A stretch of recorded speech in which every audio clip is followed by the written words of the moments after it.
Our scene opens with 3 people in the back of a police car. Sanford Clark, Ezekiel Blaine, and Nicole Mars. Mars is sitting in the middle, and Ezekiel is kind of slumped over and kind of laying his head down on the window of the driver's side back seat. You can see the grate that blocks the front seat from the back seat, but you see the officer's eyes are kind of looking back at all of you from the rearview mirror. He has it kind of pushed in a way where he can just keep an eye on the 3 of you back there. Ezekiel is already starting to bleed through the bandages that the paramedics had patched him up with back at the Glass Mansion. And Mars is arguing with the police officer. I still don't understand why you didn't let the ambulance take him. Look at him. Something ripped him to shreds. He needs a doctor. Ma'am, this situation isn't normal. I'm doing the best that I can. I'm taking you somewhere safe. This is in your best interest. At this point, Ezekiel coughs and blood spatters onto the window that he's leaning against. What is your reaction to that, Dr. Clark? They're okay. I think that Clark has been in an extended version of shock since the second that he arrived in this new place, and he has become completely numb to the situation he's in. It only makes sense that we would be in a cop car and not on our way to the hospital. It only makes sense that we'd be scattering blood across the side of this window. I think Clark has no interest in any of this. His mind is replaying that moment with the book over and over and over again. The fact that he had been waiting years for these things to happen without ever even knowing that he was playing a part in it.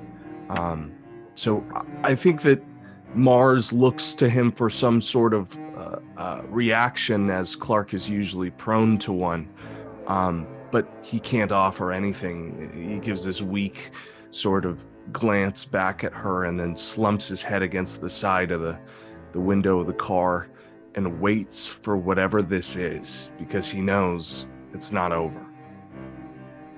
As your head kind of leans down on the window, your eyes move down to your arm where you had written those numbers that Arthur Glass had told to you, 7349. You see it written on your arm, kind of smudged from the sweat at this point.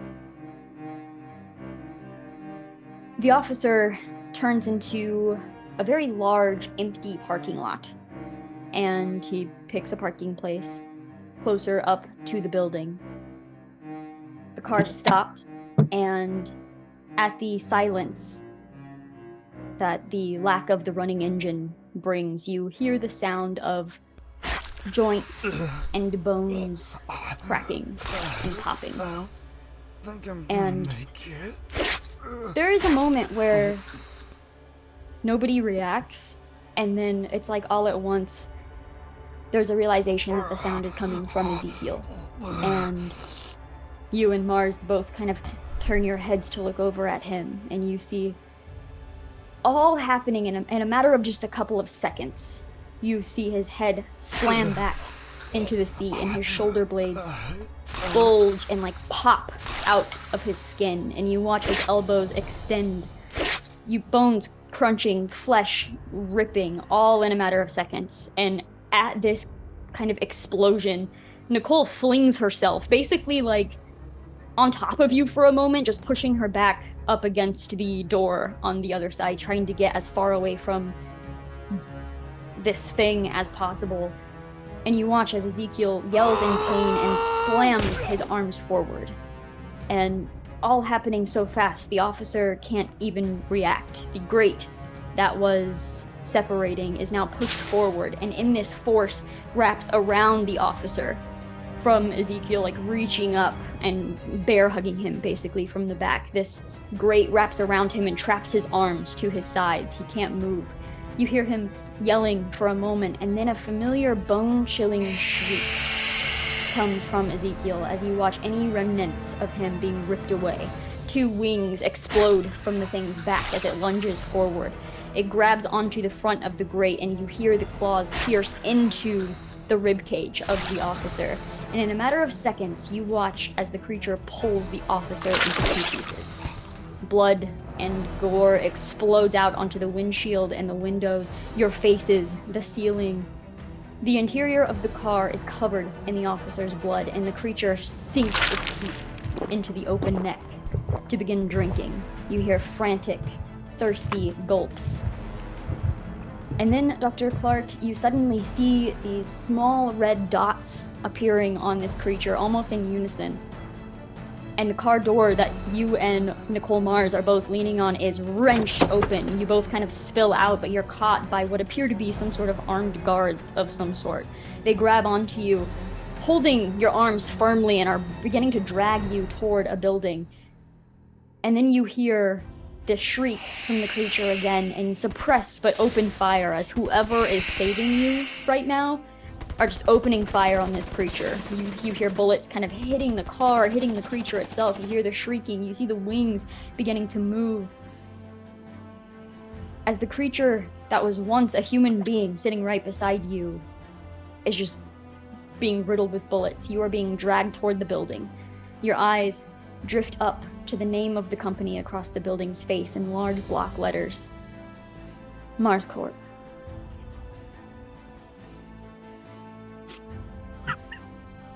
I think I look straight at Mars and start laughing, audibly laughing, as if there could be no other answer. This was the only place I would end up.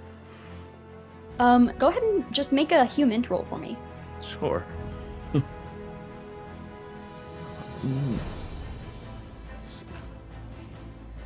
God, it feels weird to be playing Delta Green again. I have a 40 under 50. We're good. Okay. Yeah, you laugh and you're looking over at her, and she has... It's like she's split into two different emotions right now. There's this, oh good, but then there's this, wait, what the fuck? At the same time, and it's like she's not sure if she's relieved or worried about what is happening right now. And the two of you are brought into the building. Clark is definitely still sort of nihilistic in approach to all of this and wrapped up in what he may have inadvertently caused, but there is something in the back of his mind that thinks of Annie and the Mars that did survive on the other side of whatever this is, and whether this is purgatory, hell, or the present, he does hope that she's alive somewhere and that this is her doing. Now our scene cuts to the image of dirt and blood swirling down a shower drain. I would like for Peggy, Rose, Emily, and Sanford to all roll a D100 for me and tell me what you get.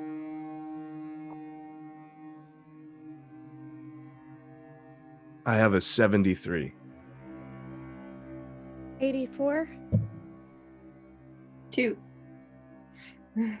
78. Okay.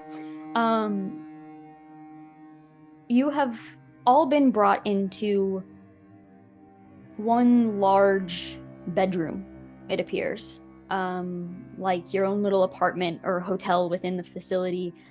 There are 6 beds in here, much like an infirmary of sorts, but they are nice beds. There are 2 showers and a few bathroom stalls in this like large bathroom itself to accommodate that many people. There are dressers, but none of you have any belongings to put into them. The staff has brought you some clothes to change into after you clean up. Mostly like loungewear right now, sweatpants, plain t-shirts, shorts, things like that.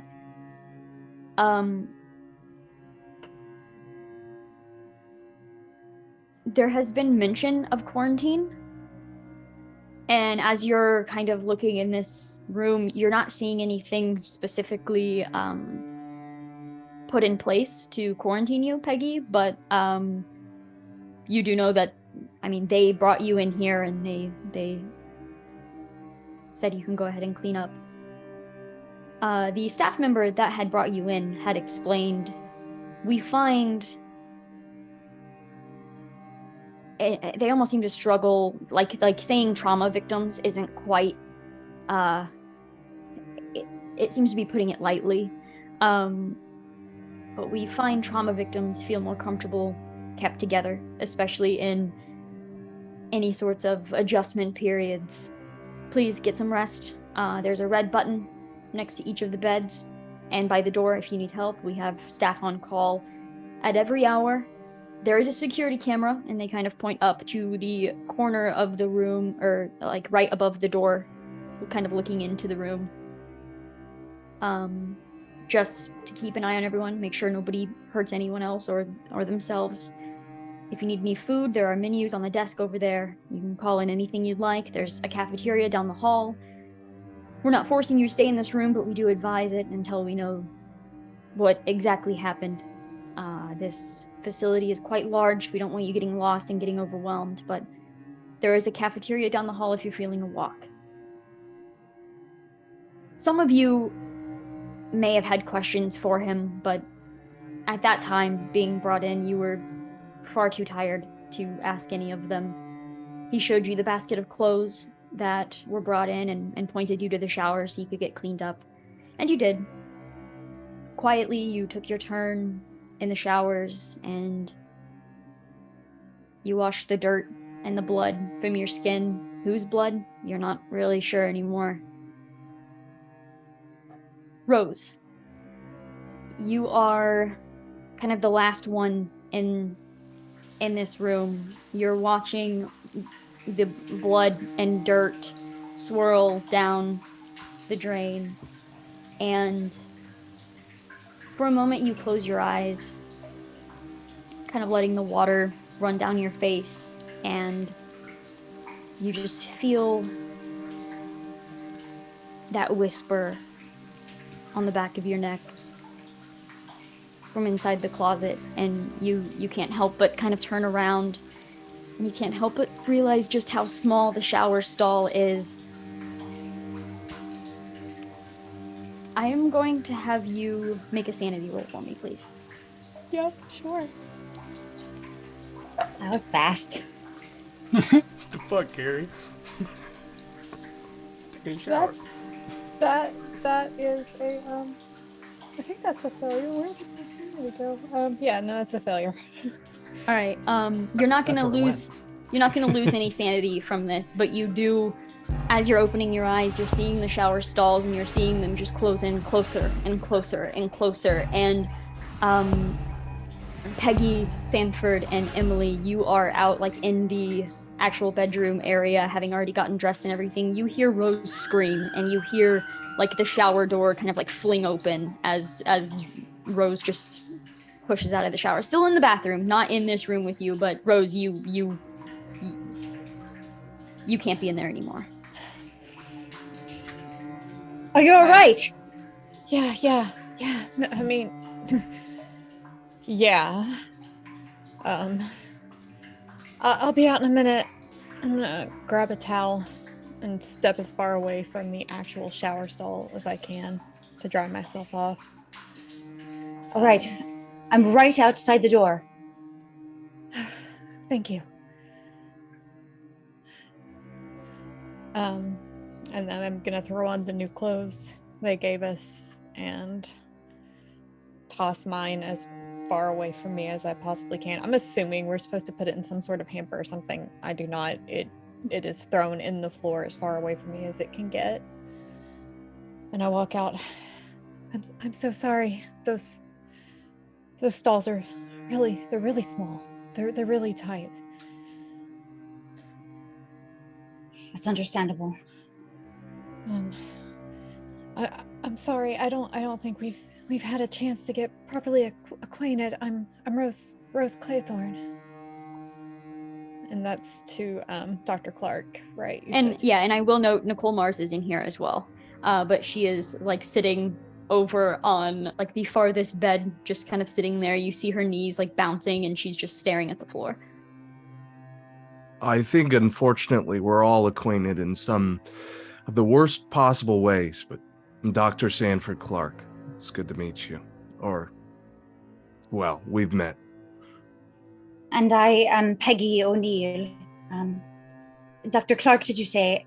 What year are you from? From the 60s. The 1960s. Rose and I came from 1922. I've got some friends from there. I will note, Dr. Clark, you saw them being brought in here very shortly after you and Mars had been brought in here. And you know Arabella made it out of the house, but you're not seeing her here. I'd say, just to note on that, since the moment Stanford has walked into this room, or like we came in, she's been close-ish because he's the only person that she knows, but she's been giving him kind of worried looks this entire time. Yeah, I think that Sanford has sort of, he is only voluntarily engaging right now. And he shares those looks with Dr. Emily. Right now he seems a little too guilty to engage, but there's definitely connection through the eyes. And if there is a pen in this room, he's going to go back and start writing those numbers again across his arm. So for the life of him, he cannot forget.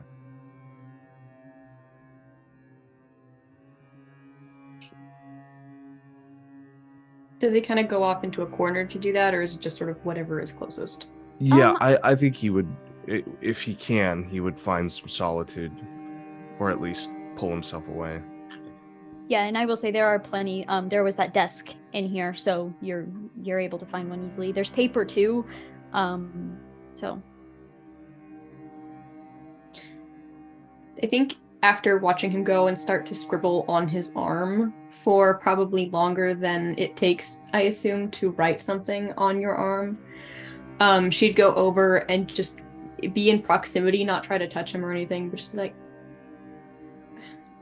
it feels silly to ask if you're all right, but I'm glad to see you up. They took you away so quickly. I think they're trying to separate their issues into nice little boxes while they still can. That's possibly true. I'm glad you're here. Did anyone else make it through, Doctor? Arabella, Miss Earhart, she made it out. But on the way here, she transformed into one of those things. She hadn't told anyone. She was very keen to get here and check after you. I got the impression she was quite fond of you.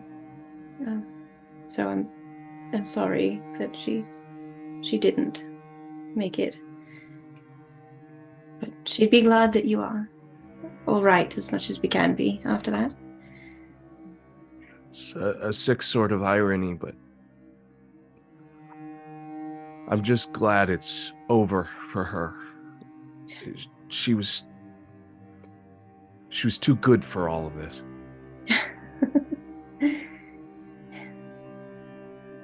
Didn't know her much. Say But a lot about us two, though. in a good way or a bad? The worst. Mars is here. I don't know if you saw, but she's getting to see a look at her own legacy. We can't control what comes after us. And I learned that well enough. Well, somehow we are both what was and what is, so hopefully we've done something correct in the time between. I certainly hope so. Listen, whatever comes next, just like down there, just like the temple, just like everything before, it's you and me. We stick by each other. We try and stick by these new people if we can. If this Mars corpse is not our Mars corpse, if any of this turns into what it was down there, we stand by each other. I appreciate that very much. Of course. She gives him like a gentle squeeze on the shoulder, but that's about it. And then just finds a bed, I think, and sits. Doesn't lie down, just sits. I will say there's this just very bizarre sense as you're all looking at each other so clean. It's like you've only ever known the darkness and the dirt and the blood, and there's this weird, just bizarre feeling seeing everyone so clean and in these weird clothes that don't belong to you, and looking around at the clean walls and the soft beds, it just seems off. It's so strange, this clothing that they've given us. It seems more like undergarments than anything you would actually wear outside of the bedroom. And I think I've been given some sort of a uniform of a philosophical group, perhaps anti-war. It's called Guns and Roses. Oh. It's a band. A musical group. That's what I'm guessing. Yeah. Oh, do they have attire like this where you're from? From the 60s? Sure. Yeah, there were a few groups. What do you call this kind of thing? Cotton. A t-shirt. A t-shirt. Simple enough, I suppose. Fits you well. Oh, thank you. But it all just feels so surreal. I'm not sure I've ever worn pants before. Have you not? Really? Did once or twice when I was riding as a girl, but this feels wrong. Don't know. As a detective, I wore trousers quite a bit. But, everything was different, much thicker fabric and much more formal. Not like this. Yes, they really must speak to their seamstresses. They're not very good, are they? Not very sturdy. No.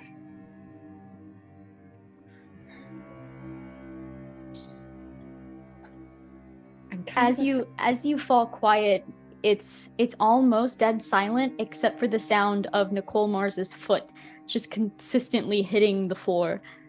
There's just this constant tapping of her foot.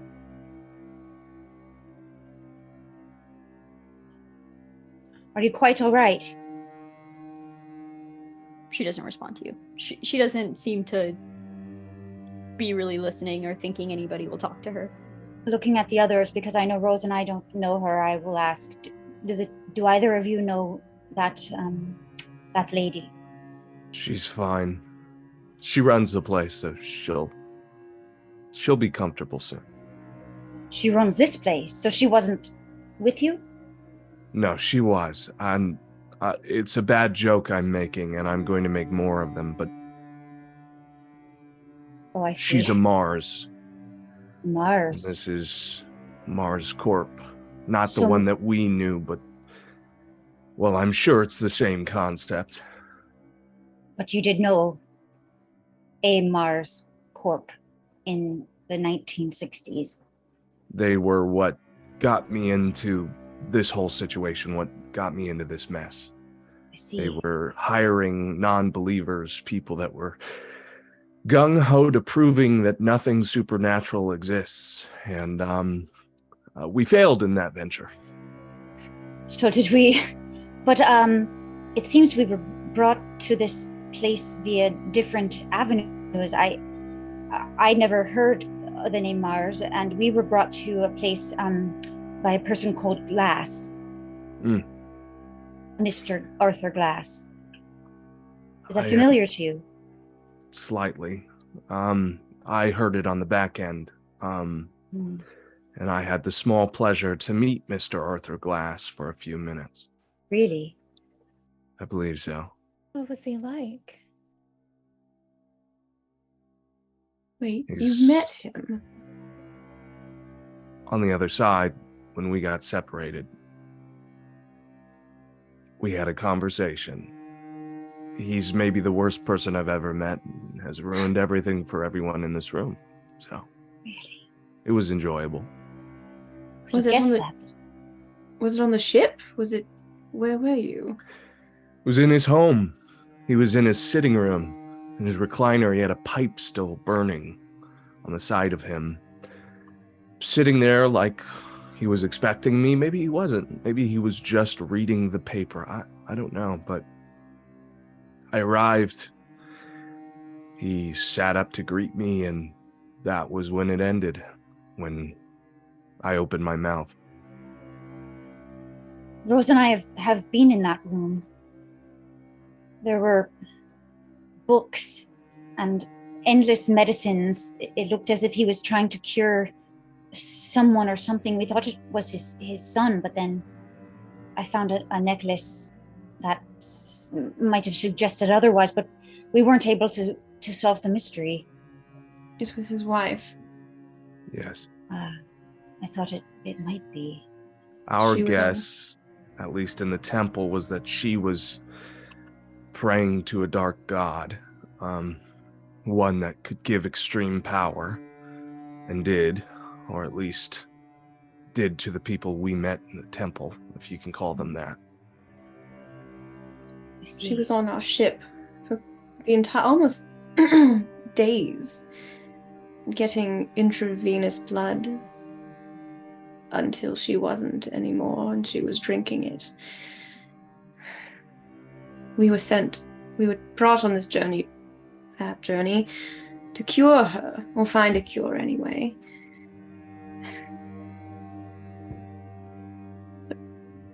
But it was a choice. I had deduced that there were some writings about the blood, hunger for it, and I had heard of a thing called a vampire before, but nothing like what we saw with the wings.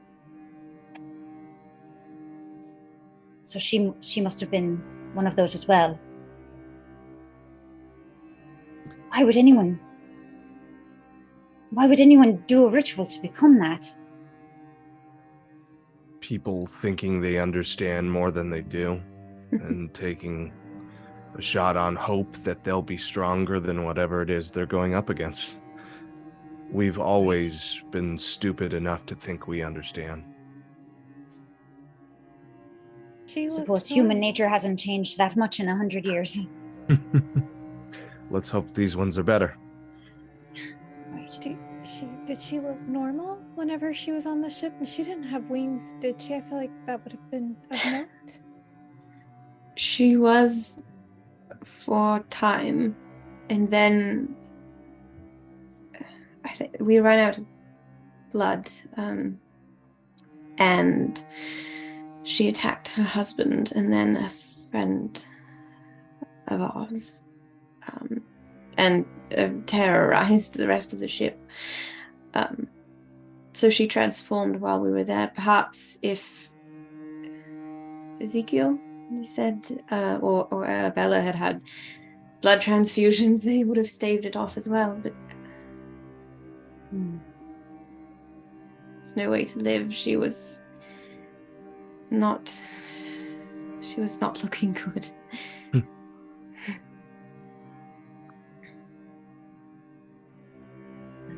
I was injured in our situation, but it was not by one of those creatures. They did check me out, and I don't think we have anything to worry about, but I wanted to be transparent about that.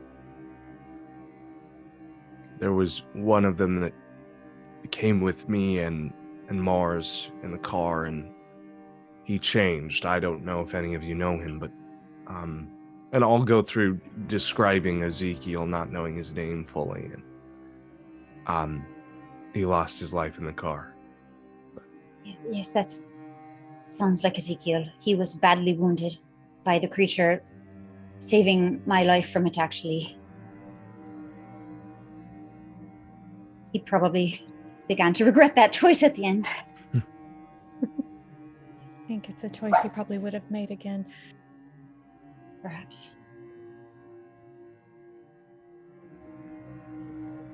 I can't imagine he regrets it. He was brave, in any case. We had one of those on our ship. He was a good man.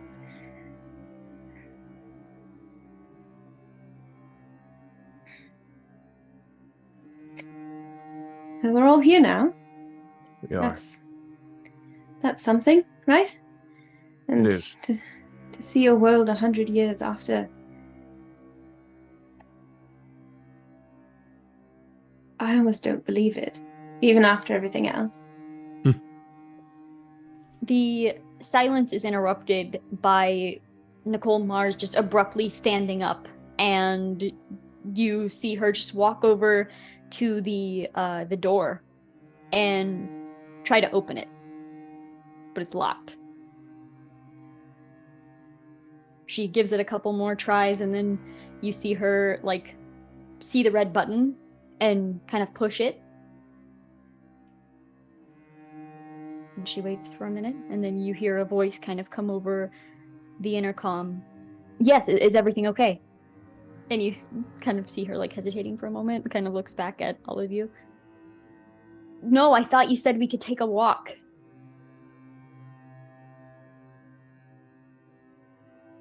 She is pushing the button again. They and you said it hear, was unlocked. You can't get through? No. And at this point, we're going to switch over to our agents. You are sitting together in a room in this facility. You're in an office of some sort, and there is a large flat screen on the wall where you see the footage of the security camera that is looking into their room. You have heard everything they've said. There is audio to this camera as well, and you've been able to pick up on any of their conversations. You've been kind of comparing notes and going over the events of last night. The staff members are leaving you to your own devices. They have left the room. The door is closed. You're able to have your own conversations. What do you think you are talking about or going over at this moment? Or were you just listening to the conversations happening inside of that room? Agent Cross, who's very skinny, looks like he needs sleep. He's got stubble, bags under his eyes, skinny guy. He's probably, whatever they're talking about, he probably has his phone underneath the table, and he's sending a text to his wife and saying, I'm gonna have to stay late. And I'd probably be sharing the information that I got from Agent Foster with the rest of the group. Or at least I could start doing that after we are finishing whatever conversation we're having.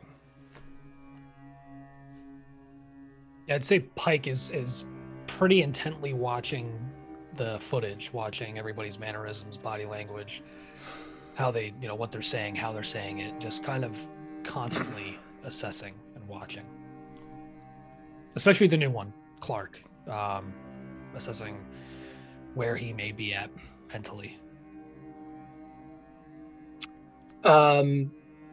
Agent Wendigo is on his iPad, trying to research and reference any sort of occult reference to these sort of people, blood drinking vampire, things like that, in all the lore that he's been able to ascertain from his past studies.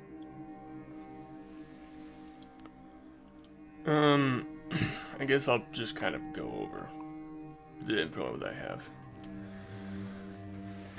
I got some information back from Foster. We have some brief dossiers on each person that we have today. Let's start with Peggy O'Neill. She's a police officer for Boston PD, 1922. That's been confirmed. Disappeared. Seems as if the case was unexplored, unexplained, no trace. Rose Claythorne. A little bit harder to find with the information. But there is a little bit of something. Talking about a missing persons, 1922, unexplained again. Ezekiel, which we didn't meet. Private investigator, 1922, same. Police, yada yada, retired, drugs, bust, children killed, whatever. Along with Ezekiel's partner. And we got Emily O'Hara. One of the actually most information that we have so far on everyone, at least for the internet. Many books that she's published, many digs. But there's no mention of that ship that she claimed to set out on. But her colleagues... What did it say about the disappearance? What were the circumstances behind that? Colleagues reported that she was missing 1922. There's photos of her at the university. Nothing about the disappearance other than her colleagues reported her missing. Scrubbed. Yeah. From the sense of it. We have Earhart, Arabella. I probably would have asked someone if they could go and retrieve that sword that Arabella had. It'd probably be in the room if it was able to have been retrieved. Probably not yet, but they would be Okay. on retrieve. Yeah. Okay. And I'll say Miss Earhart, again, writer of many books, published since he was 15. Impressive. Last book was 1921. She's reported missing 1922. No one knows about her destination. Very popular work among children. And notorious for adventure and happy endings. Last, we've got Sanford Clark. Reported missing 1965 by his family. He claimed he was leaving for a dig site job opportunity. Never returned. No evidence of the trip. Do we know who this other individual is? This other woman? Mars. Would I have had any information on that, Carrie? It's not on here. Any like Google searches or anything would have just brought you to like this corporation and any surface stuff that people could figure out about that, you know, traveling. Nothing about Nicole Mars or even it's even hard to get details for like anything specific that the company was doing that far back. But you could have also asked your handler to look into that as well, so they could also be trying to dig up some info. Definitely doing that. Share that with the group. And Let's- the last... Sorry. Oh, go ahead. No, go ahead. And the last two bits of information we have right now is basically two nothings. The island that they claim they're going to, Mangala, it doesn't exist. The only thing I can find on it is some sort of Sanskrit word that means Mars. And Not a this Arthur Glass person. Many people showing up in the searches, but nothing that connects to any of these folks or what they're saying. There is no Dr. Arthur Glass from the 1920s, as far as the records that we can find.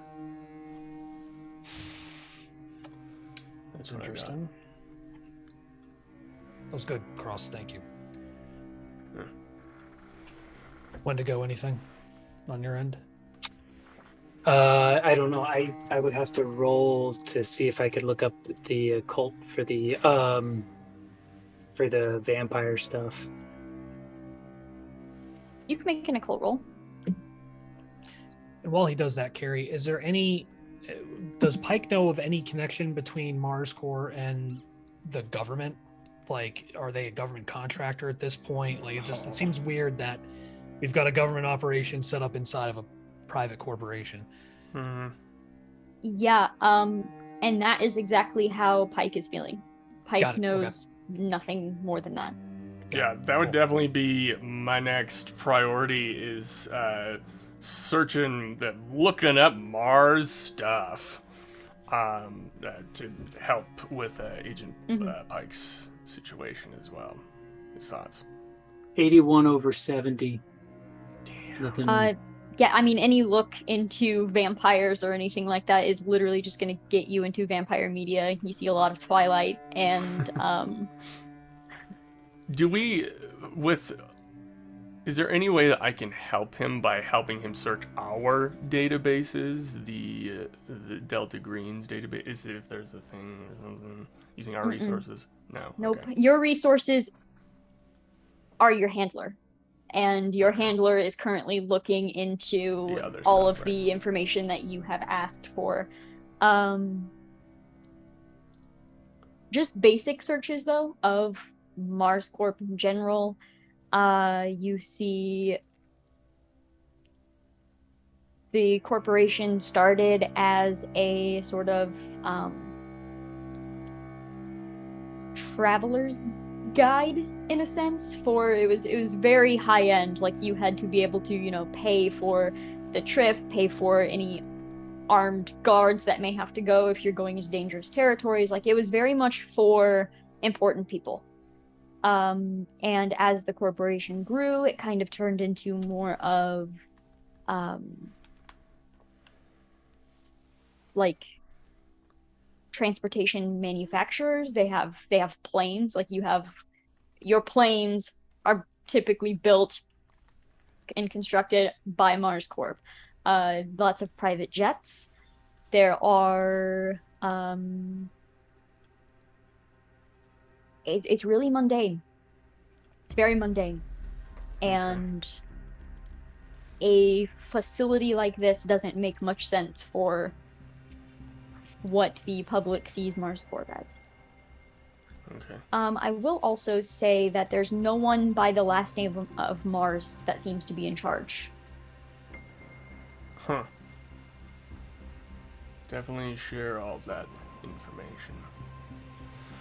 At least, so far, with what we have, everyone is who they claim to be. So they are from these different times, which is something. All of them mysteriously disappear. That's right. Nobody researches that. Nobody finds an answer there. Just another cold case. Seems the only information we have is... feel like I point my cigarette at the screen showing the room. It's in that room. Yep. This is I don't even know what to make of this. Funny coming from you.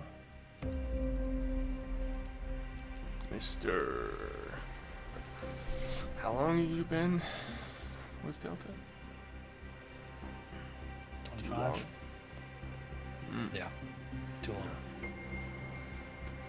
They why are they still alive? That is the question. And at this point, as you're looking at the screen, this is when you see Nicole Mars get up and walk over and start kind of trying to open the door and pushing the button, and you definitely see like her energy bouncing because she's realizing she's stuck in the room. Looks like we might need to go have a conversation. I probably would have asked someone if they're, with all of the, I don't know, procedures that we have, I guess I'm wondering if there is some sort of like field test that did we have everyone take like a blood test or something like that when they came in or something. I don't know, cross-referencing blood from vampire boys. That's what I would like to do. Yeah. And that may be something that happens in the morning. Currently, you saw the main priority of the workers here were to make them comfortable and get them cleaned up. Okay. And that is where we're at. So Okay. no samples have been taken, no tests have been run or anything like that. They were just put into a room. Okay, I'm gonna go deal with that rather than going and talking with everyone. And I guess I want to wait to get the sword before I go and talk. 'Cause There I'd was like to one get- more thing, and he reaches into his duffel bag and he pulls out the plastic bag with the shard from the mirror, Right. and he'll lay that on the table. Wonder if we have a team that we can have a look at that here. And there was one other thing that I noticed in that whole debacle that happened out as on our way here. Right. You guys were busy trying to stop what happened, but I noticed that the creature was trying to clutch and, I don't know, enter the rearview mirror of the vehicle. That's right. That's right.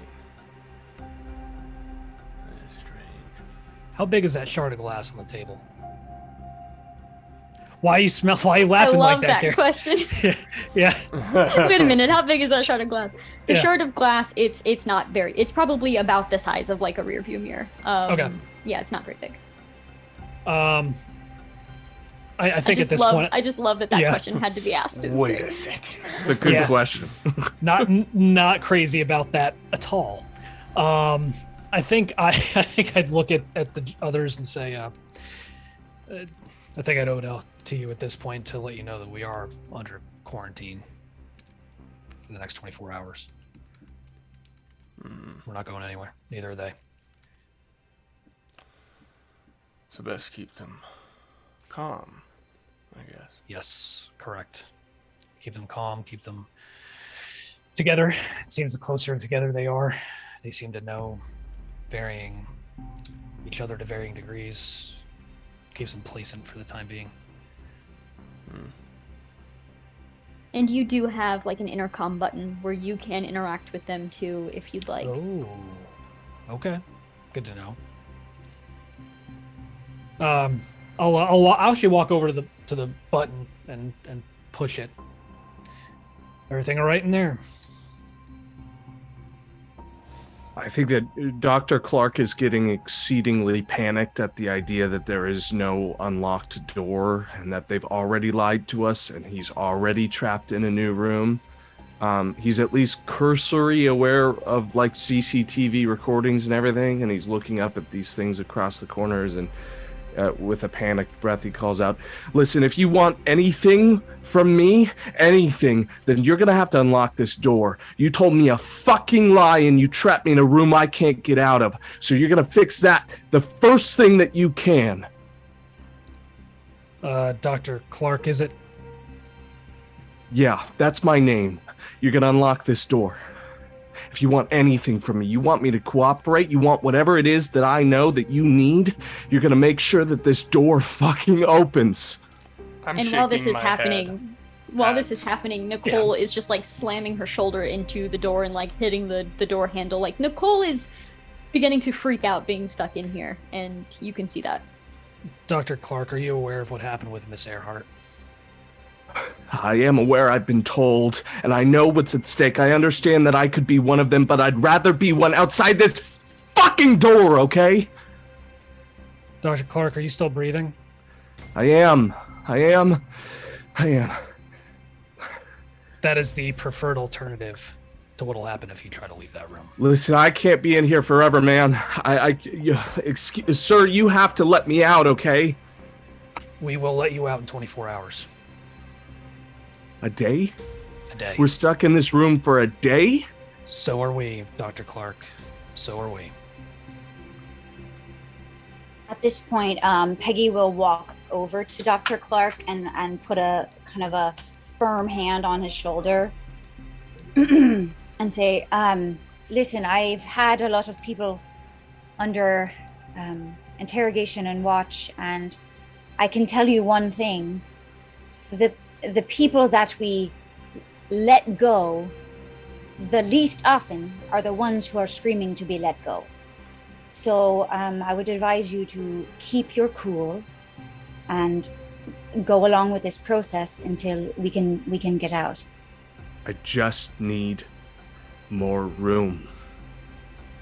I just spent what was close to a week underground. What felt like forever underground. I just need more room. And he goes off to a corner. He tries to get away from as many people as possible. Dr. Clark, I'll see if we can improve your surroundings for the time being. I'll at least ask the question. Would that Thank be you. sufficient? That's fine. It all doesn't matter if one of us changes, though. Whether the room's big or small, it doesn't matter. Yeah, you're supposed to protect us, and yet you don't care if one of us happens to change, if we hurt each other. Like, you've hoarded us together like a bunch of cattle. Miss Claythorne, we're dealing with people who are from the 1920s and the 1960s, and people who apparently with just a scratch can turn into these things. This is untrodden ground for us. How do you think it feels to us? At least you're in your own year. We don't... Let me just say, it would have been nice if somebody at some point would have brought up the giant winged fucking things that tore your friend apart. Just a thought. Who are While you we're on the people? topic of conversation, why don't you tell me what you know about those things? Not much, just that it attacked us whenever we were in the house. I know that you have to behead them. That was the only way we were able to kill them, because I think one of us shot them, and that did nothing. That did nothing at all. If it had, it might have saved their life. I can answer your previous query. We had no idea that a person could be transformed into one of them. We encountered one that we believed to have been summoned from some sort of ritual. We had no even small inkling that Ezekiel was tainted by his wounds from it. So we didn't keep anything from you under false pretenses. And What also, role if did the mirrors play? Yeah, I feel like I'm holding up the baggie of the mirror next to Pike, being like, What role did the mirrors play? One of them tried to escape through a rearview mirror in the vehicle. we didn't see anything like that in our encounters. There was a mirror that was notable and seemingly magical, for lack of a better term, but the creature didn't go near it. I know something. They work like doors. I used one in Africa in the temple. I climbed through, and that's how I ended up in the glass mansion to begin with. They can use them. I use them like doors into other times, other places.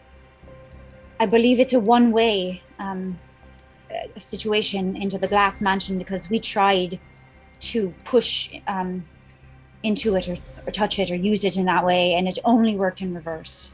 I think I saw you. Did Really? you travel with a man with a mustache? We did, a really thin one. I saw him peering into the glass. I think I saw you, Peggy. peering into the glass on the other side, like we were there at the same time. And we didn't years see apart. that from our end, so it must be some sort of a portal into the mansion. Has anyone Is- experienced going anywhere else through the mirror other than the glass house? That was my next question. Is it any mirror or that particular mirror? We did not find any evidence that any other mirror in that house was a portal, except for one in the sitting room that was made out of pure gold.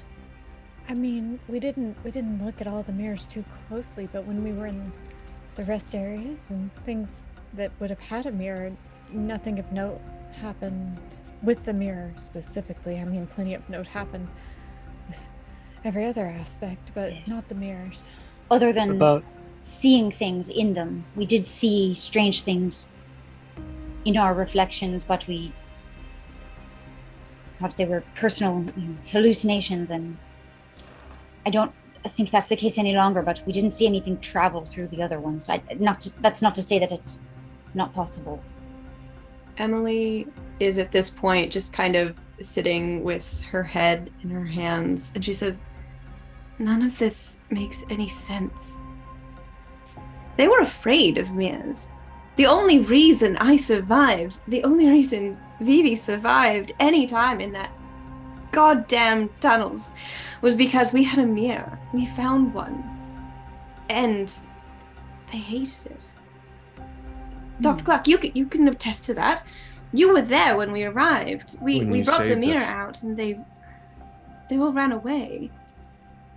Perhaps different mirrors lead to different places, and they can tell the difference. Or maybe something has changed. What we all were a part of was a cycle coming to an end, or at least my part in that cycle was an end. They started something to find an answer, and they did. Meaning that the worlds we lived in, everything from that moment onwards changed from what we could have made happen. Maybe before we closed the cycle, mirrors meant something, and mirrors mean something completely different on the other side. The thing is that we've created two worlds that are now converged and then moved in opposite directions, and it could be fucking anything, and we could die in this room in the next second, and any of it could mean anything. But how do we know we're on the right side of the mirror? I think that is a very good question.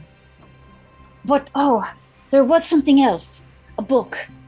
Rose was able to make a bit of a sense of it. That's how we knew that we had to decapitate the creature. We didn't get it out of the house, and the house was on fire, but perhaps if there were any remnants of that book, it would give us some answers. It Okay. did seem that the creature was summoned by a specific ritual that was done in the Glass Mansion. Press the button, and where is this book now? The Glass Mansion, you said? It's likely that it is still there. If they were able to put the fire out with any kind of haste, it might have survived, at least in part. If you bring that to Rose, she could read more of it. Alright, release the button, and I look over at Pike and Wendigo. Do we have... Is the Glass Mansion still quarantined? That's to my knowledge, yeah. Good. We might have to make a trip back there then, at some point. The only information we have right now is these monsters, Mars, who was in that room, apparently doesn't exist, and this glass person who doesn't exist. I put in a request for more information on, what is it, Mangala? Yeah. I mean, all of those ships of the places where they disappeared, the glass, the island, they're not showing up anywhere, but I guess I can have Foster look into it more. I'll ask, I'll put in the request. Might be a matter of After there being a lengthy pause, Peggy will press the button on the intercom a bit furtively and say, if at all possible, I would like to speak to Pike in private. Look at Pike. I shake my head. I don't believe that's going to be possible at this time, ma'am. You understand, I'm in a room with 2 other gentlemen, and you're in the room with them, and we're not going anywhere. Well, perhaps then with all 3 of you then. Okay. You may have to ask your counterparts to relocate. You're saying I cannot leave this room. Is that what you're saying? No, ma'am. Unfortunately not. Perhaps you could put some sort of handcuffs on me or something.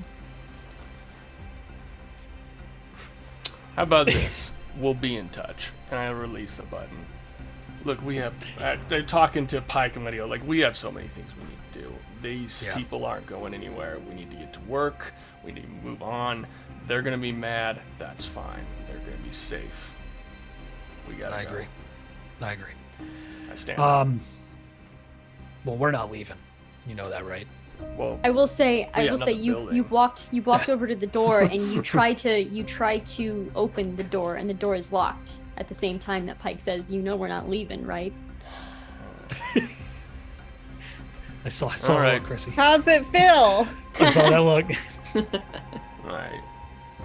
Well, Is there a phone, Carrie? yeah, we can talk to Yeah. Agent Foster somehow. Yeah. And I mean, I'm you gonna- have your own phones on you as well. Nice. Nothing I'm is gonna call Foster real quick. Okay. The phone rings once and you hear, "Yeah, It's Pike. Listen, we've been talking with some of the returnees here. They mentioned something about a book still possibly being in the Glass Mansion that has to do with that entity we encountered and neutralized out front. We may need an excursion." there's a moment of quiet, and then once they've cleared you from quarantine, investigate the house. Photograph Roger. what you can, find what you can. Bring any of the returnees, as you called them, if they're willing. No need to force anyone, but they could know points of interest. Right. I'm gonna tap Pike on the shoulder and be like, we need information on Glass, we need Mars, and anything else we can find about whatever these creatures are. Listen, if you can swing it, we need information on Arthur Glass, we need information on Mars, we need information on Mangala. All of these things are connected based on our debriefs with these individuals so far. We need whatever the program can dig up. Cross had asked me for a few things previously. I'll send those to your emails. So this is all we could dig up. I'll keep looking. Ha-cha-cha. I'm going to submit a formal request for anything you've got on Mangala. Noted. In the meantime, Foster, what's the plan? What's the objective with this? Well, as we see it, all of us have been exposed potentially to whatever this is just by being around these people. We're all quarantining 24 hours. Make sure nothing happens. If I can offer a possible course of action, execute all of them, firebomb the house. Let's close it off. There's a quiet moment, and then we don't know we have what we need yet. Wait, sorry, what did you just say? I'm put my hand on Pike. And be like, I know it's been a little while since I've been, but I don't think we've reached that point yet. I agree. But those are your orders. Investigate the house once quarantine's up, and I'll get back to you with any information I can find. Thank you, Foster. And you hear the line go dead. See, things haven't I changed. know it's extreme, but Put my hands up and I walk away.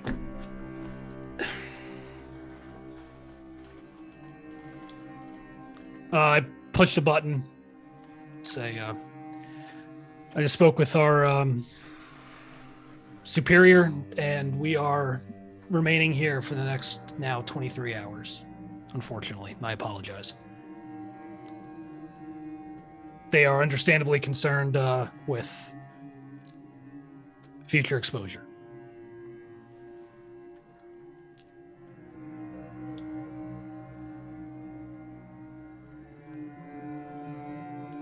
At this point, Mars has stopped banging on the door and has just kind of leaned against it and slid down and is just sitting up against the door.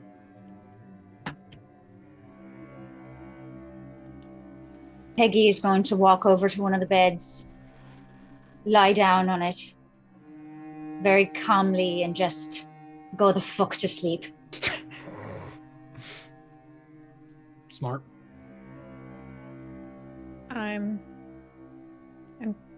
I'm gonna glance over at Mars. Are you gonna be okay?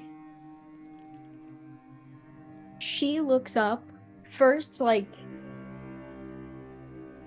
directing every ounce of anger that she has in her body at you, and then almost like realizes that you don't know, and softens a little bit. I'm fine. I don't like being confined either. We'll be out soon enough.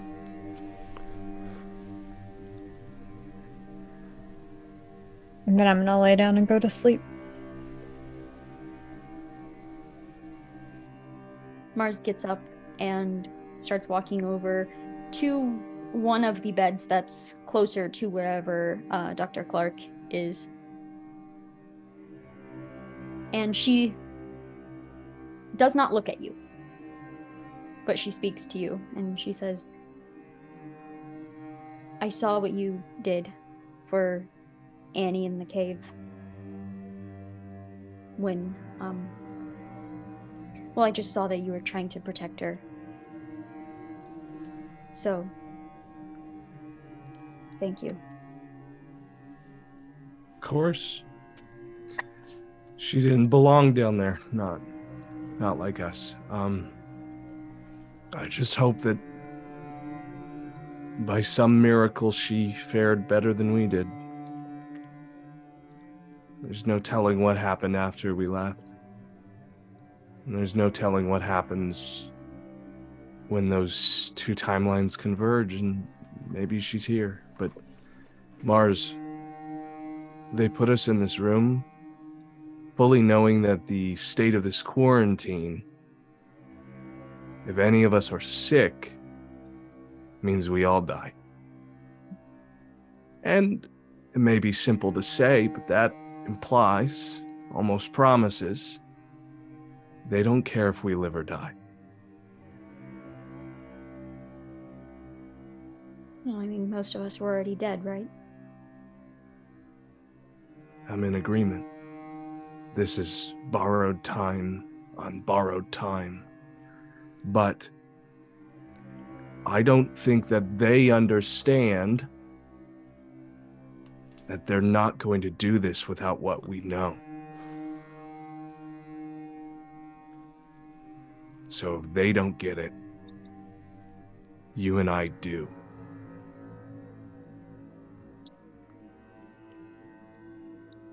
There's a book out there, and something more that he was planning. It can't have just ended with his wife. There's something in that house. And I think Clark is just gonna go get in bed.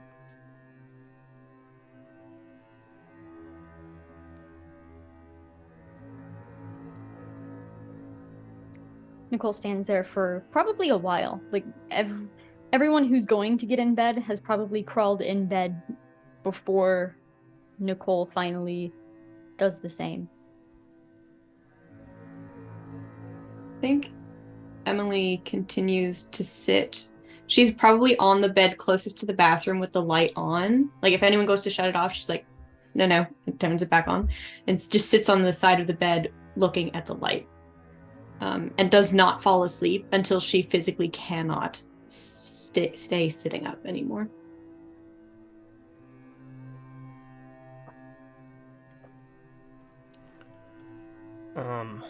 Back in the room, we have this new information, and I think I have, I don't know, the papers or the phone or however we got it, and I'm pointing at it, and then I'm pointing at people on the screen, and I'll be like, point at Clark, valuable, point to Emmy O'Hara, asset, Rose, useful, Peggy, liability.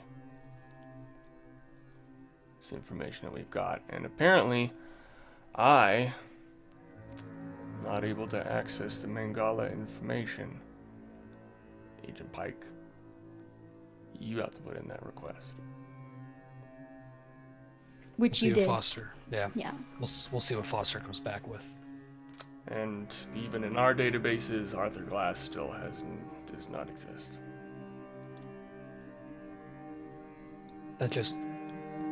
That reeks of cover up. I hate to use the term. I mean, the only connection all of these people have is this man. And that house. That house.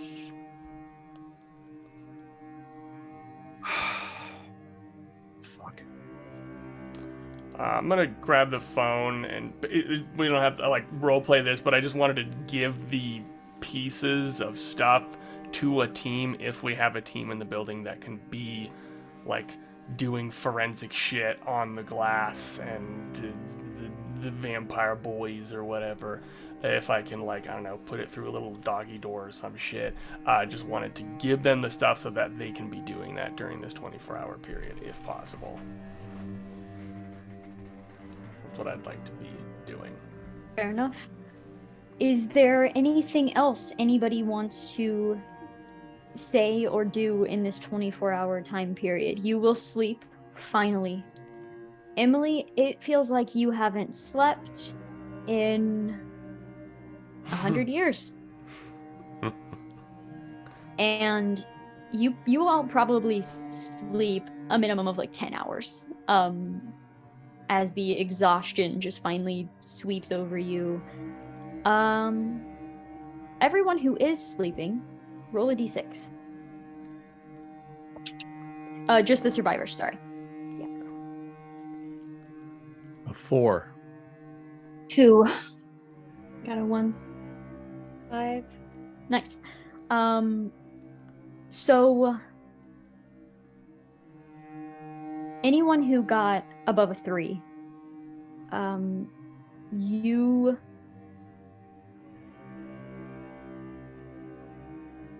feel rested when you wake up, but you were definitely plagued with various nightmares that probably woke you up periodically through your sleep. What do you think your nightmare consisted of?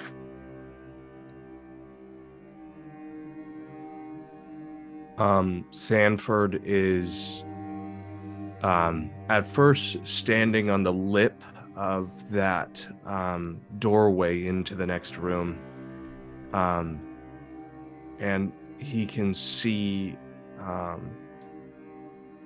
down into that area they had been trapped in before, and it's just as members of his friends from down in the temple begin to climb themselves back up, that their weight breaks the stones underneath, and he begins to slide and cut his back along the debris underneath, and he's down there again, and he can hear them breathing, and a match is lit by someone among them.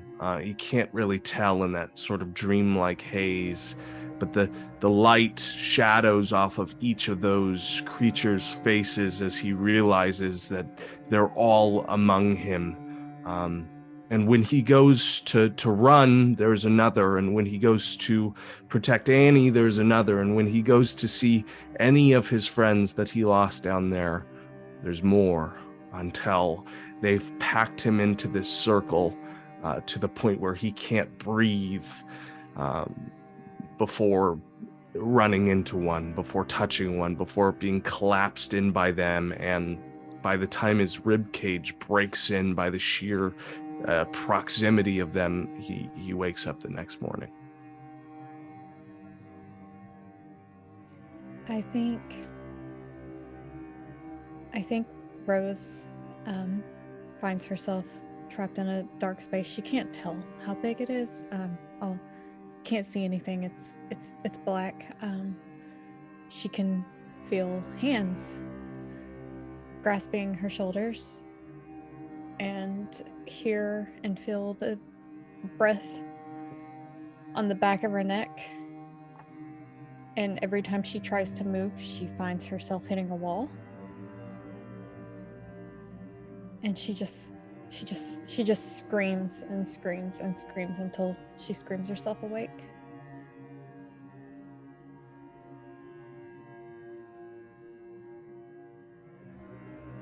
Nicole Mars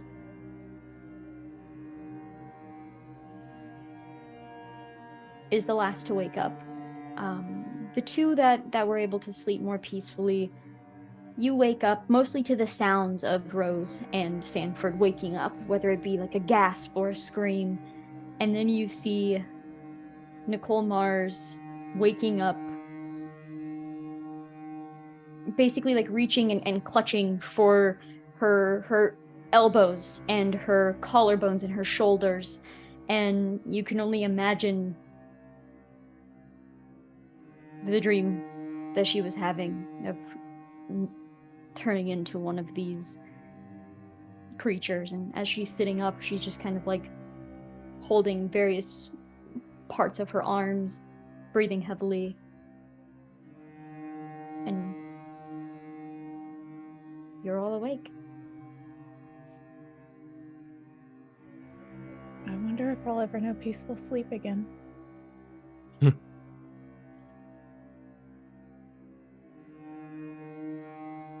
I think at this point, Rose, just waking up in the morning and breathing and not being a hideous beast are going to be the best things that we have right now. It's an unfortunate reality, but I think you're right. We have to believe that we'll get out of here. We cannot give in to despair.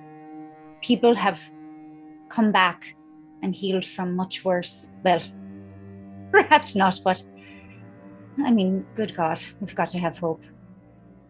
We made it out of the house, didn't we? We did. There has to be a reason for that when others didn't. We have to have heart. He made it out of the house and off of a boat, and apparently off of an island too. Right. There's more, though. I promise you there's more. This 24 hours is the most we're ever going to get. They're going to ask for more of all of us in here. We need to be ready. You're right. But I will say, I think that they're looking for any reason to have an excuse to get rid of us. So we cannot give them that.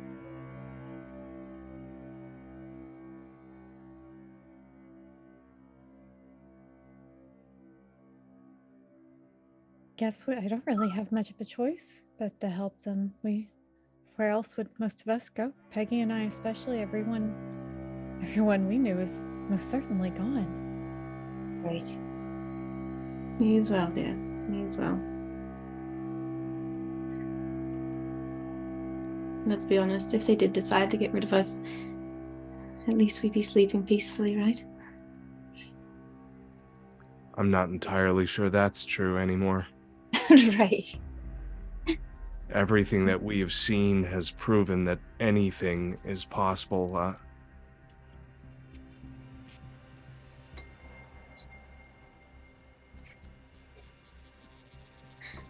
Right. Well, I feel like I haven't had a good cup of tea in over a century, so perhaps That is something that our esteemed hosts can provide, and I kind of speak loudly at the camera.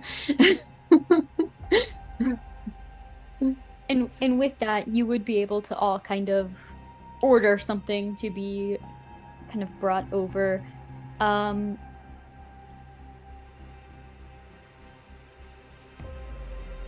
Anyone who would like to make an not agility. Surprise! No, make an alertness roll.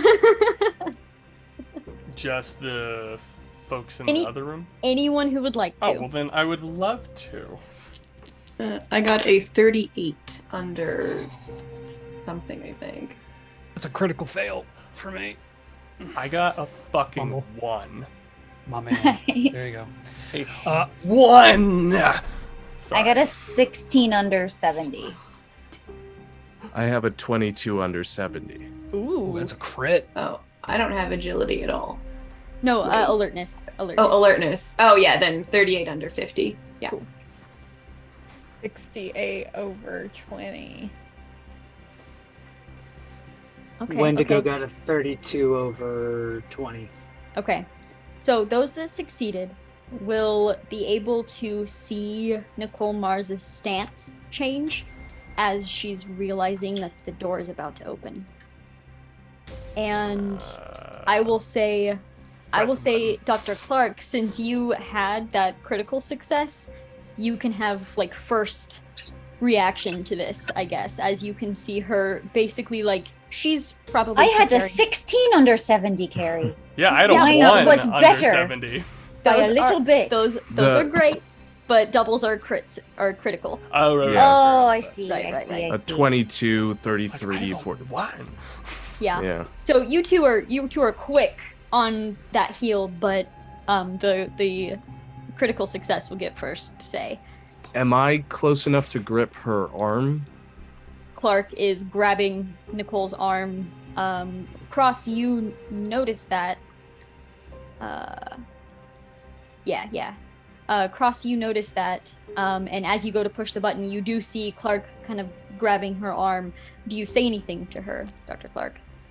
Yeah, in hushed tones, hopefully, so that the CCTV doesn't pick up all of it, or at least, whatever. But he's going to speak into her ear and go, look, I'm with you, but any charge, any rush, any move that doesn't show compliance, they're going to put 2 bullets in the back of your head. This is your company. You know they will.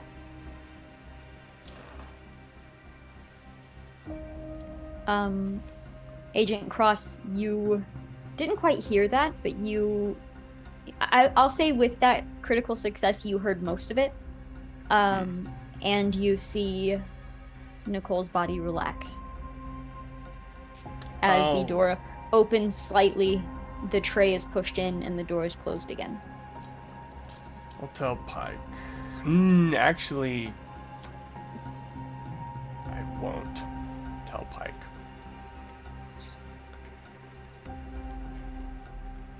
To myself. Love that. I will also say, Carrie, so I have a disorder. I don't sleep. So, I have a sleep disorder. So I rolled sanity to see if I could fall asleep, and I didn't. Okay. So, I am yeah, he's popped some modafinil to try to stay up. So great. Yeah. Yeah. And that works for like what, 1d6? Yep, I've rolled 4 hours. So Great. I did have a question for the agents. I think at some point during breakfast, Clark walks up to one of the CCTVs and just sort of stands in the like closest portion of it until someone talks to me. Is there anything we can help you with? Who Dr. are you Clark? people? Are you with Mars Corporation? Is this a part of Mars Corporation? Who are you? No, I we're realize I not. told you everything yesterday. I told you way more than should keep me alive, and you haven't told me anything about who you are. I look over at Pike. Is it FBI today? Or Pike pushes the button. Dr. Clark, we're with the government, and we're here to help. Well, those are diametrically opposed, you understand. You can call me Pike, as I'm sure you figured out by now. There's Cross and Wendigo. Do you have real names? It's as real as you're going to get. Understood. And are you going to tell us what part of the government you're from, what you're in charge of? What I can tell you, Dr. Clark, is that specialize is probably a very loose term. We are aware of incidents such as these, and we respond accordingly. Are we in the States? You are in the United States. Massachusetts. The same as I would know it in the 60s? What's happened since? 2022, Dr. Clark, and a lot's changed. Pick up a book. Well, I would. Unfortunately, I'm detained currently. What would you like to know, Dr. Clark? If I can trust you. No. I'm glad we're on the same page. And I'll walk off. That was productive. He would have, the response would have been the same if we said yes. They're And look. very rude. They work for the government. I think at some point, unless someone else has a thing, I probably will talk to Wendigo at some point, but I'll wait unless someone else to say something. I think for the rest of the time, if there's a pencil and paper available in here or anything like that, then she will just start writing down everything she can remember about being in the mansion, all the clues, because she doesn't have her notebook that she had there. Just writing down everything, trying to just connect the dots so that she can solve, the mystery. Dr. Clark, one last question. Of course, Agent Pike, right? What's those numbers on your arm? Well, I don't know if I can tell you that while I'm stuck in this room. Or how about we do a trade? You tell me your name, and I'll tell you about the numbers. I look at Cross. Procedure. They can't You even could work just- cell phones. I'm not worried about it. You could just slide in some form of government ID through the door, and we could have a laugh about it. Well, seeing as we're all in this together, Dr. Clark, my name is Special Agent Paul Voss with the Federal Bureau of Investigation. It's good to meet you, Paul. We'll talk when the door is open. Thank you. Give them an inch, and they take a mile. Calculated risk. Is that what they call it? How many Well- calculated risks have you been taking over the years? Probably too many. But look, Yeah. he thinks he has something now, doesn't he? He thinks he has some kind of power over me because he knows my true name. What can he do with it? And for the record, I don't expect either of you to do the same. I wouldn't ask that of you. I know you think I'm a prick, Cross, and you're right, but I'm not going to ask you to do that.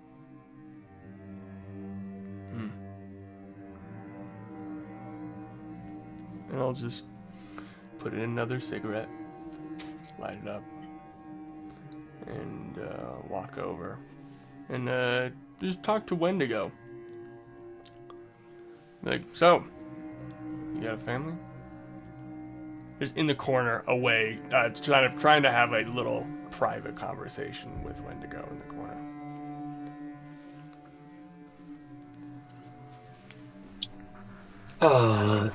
Not yet. But it's on the way. Potentially. That's good. Look at a boy. Wife.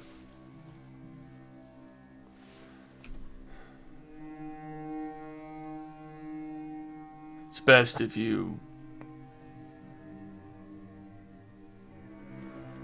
It'd be better if this was your last assignment, if you want my advice. Focus on your family. Something you can't really forget.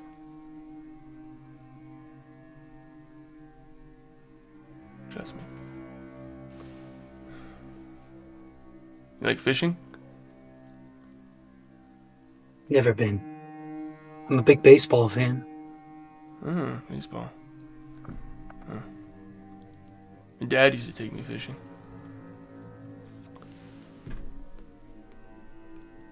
Pretty good. He's got Alzheimer's, though. He doesn't really remember anything anymore. It can be tough. Yeah, it's fine. And just kind of making small talk with Wendigo in the corner.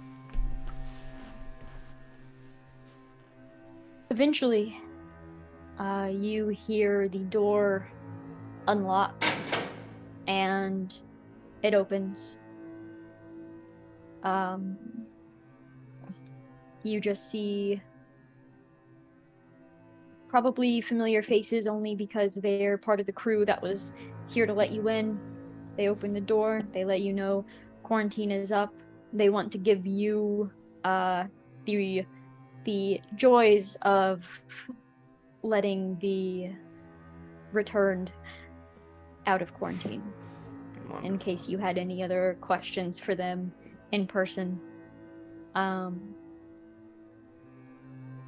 I will ask if anything came back on Mangala. Yeah, the other stuff. You have not heard anything from Foster yet. Got it. Cool. Thank you. I don't know if this is a role that we need to do, but I kind of just want to cover all my bases as like an agent who knows stuff rather than Adam who doesn't know stuff. Is there any other like connections that we can make, or any other like points of interest that we might have missed? Because basically it's like the mansion and then like some of the items that we have. Is there anything else that we've like a third thing or something that we might be missing that we should investigate or something, or that Agent Cross would have found and Adam didn't find? I don't think so. I think the house, the glass shard, I think that is the best lead that you could have right now. Okay, cool. So I will also refresh your orders. Investigate the house. Bring any of the survivors if they are willing. Okay. I think on the way to the door, I'd be talking with Pike and Wendigo. I'd be like, so who should we take? Honestly, my assessment, we're going to end up having to take all of them. I think some will be reluctant, some will agree, and then those who don't want to go are going to be reluctant to be left alone. They're going to want to come with. All right. And I'll I guess stand back from the door. I'm not going to open it. Oh. Agent Wendigo, do you want to do the honors? I will unclick my holster, though, just in case. But be relaxed. Wendigo will go ahead and slowly open the door. Quarantine's up, ladies and gentlemen. Free to go. Rise and shine. Go where exactly? Well, we're going back to the house.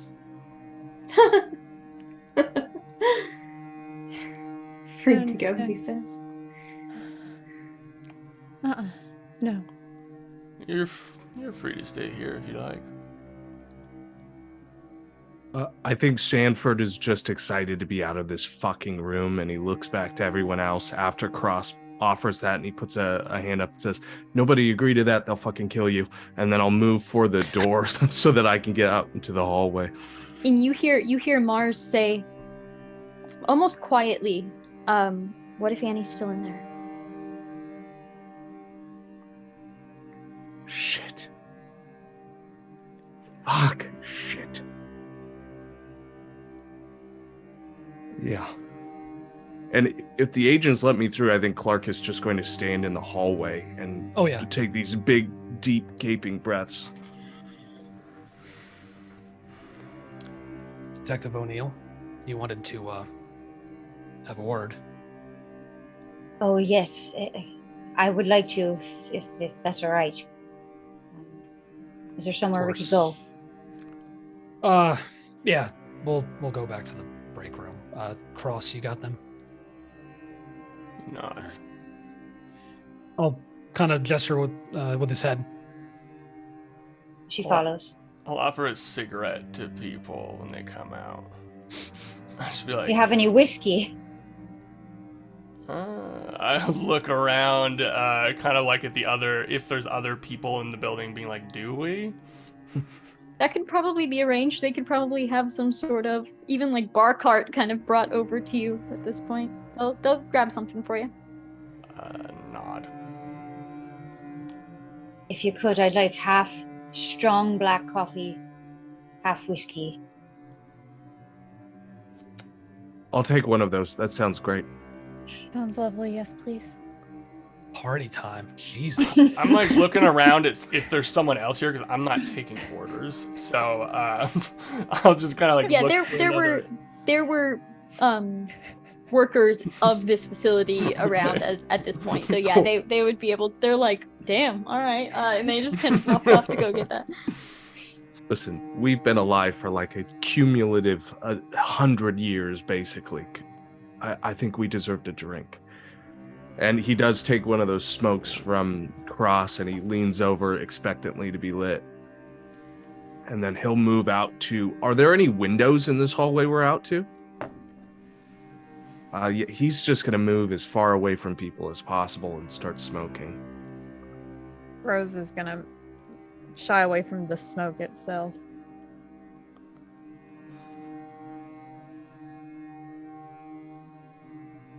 Yeah, and Pike will lead Peggy to kind of the room that they had just been in with the cameras and he'll kind of just he won't close the door all the way. He'll just kind of leave it cracked.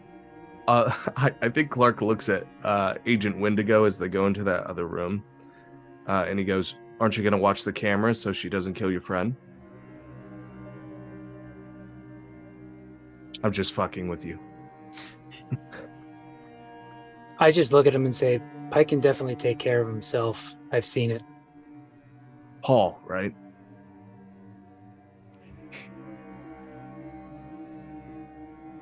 I am going to walk up to Sanford Clark, though, and just ask him a question. Sorry. I said, "You're very interesting to me, Dr. Clark. I've never met anybody who had a conversation with somebody who didn't exist." It is unique, isn't it? The opportunity. And the possibility that I existed in a world that you never saw, meaning that I too am speaking with someone that doesn't exist. Do you have a name too, Agent? Yes, Wendigo. Okay. The conversation you had, was it just about the book? With who? Mr. Mr. Glass. Arthur yeah. Yes. It was about the book.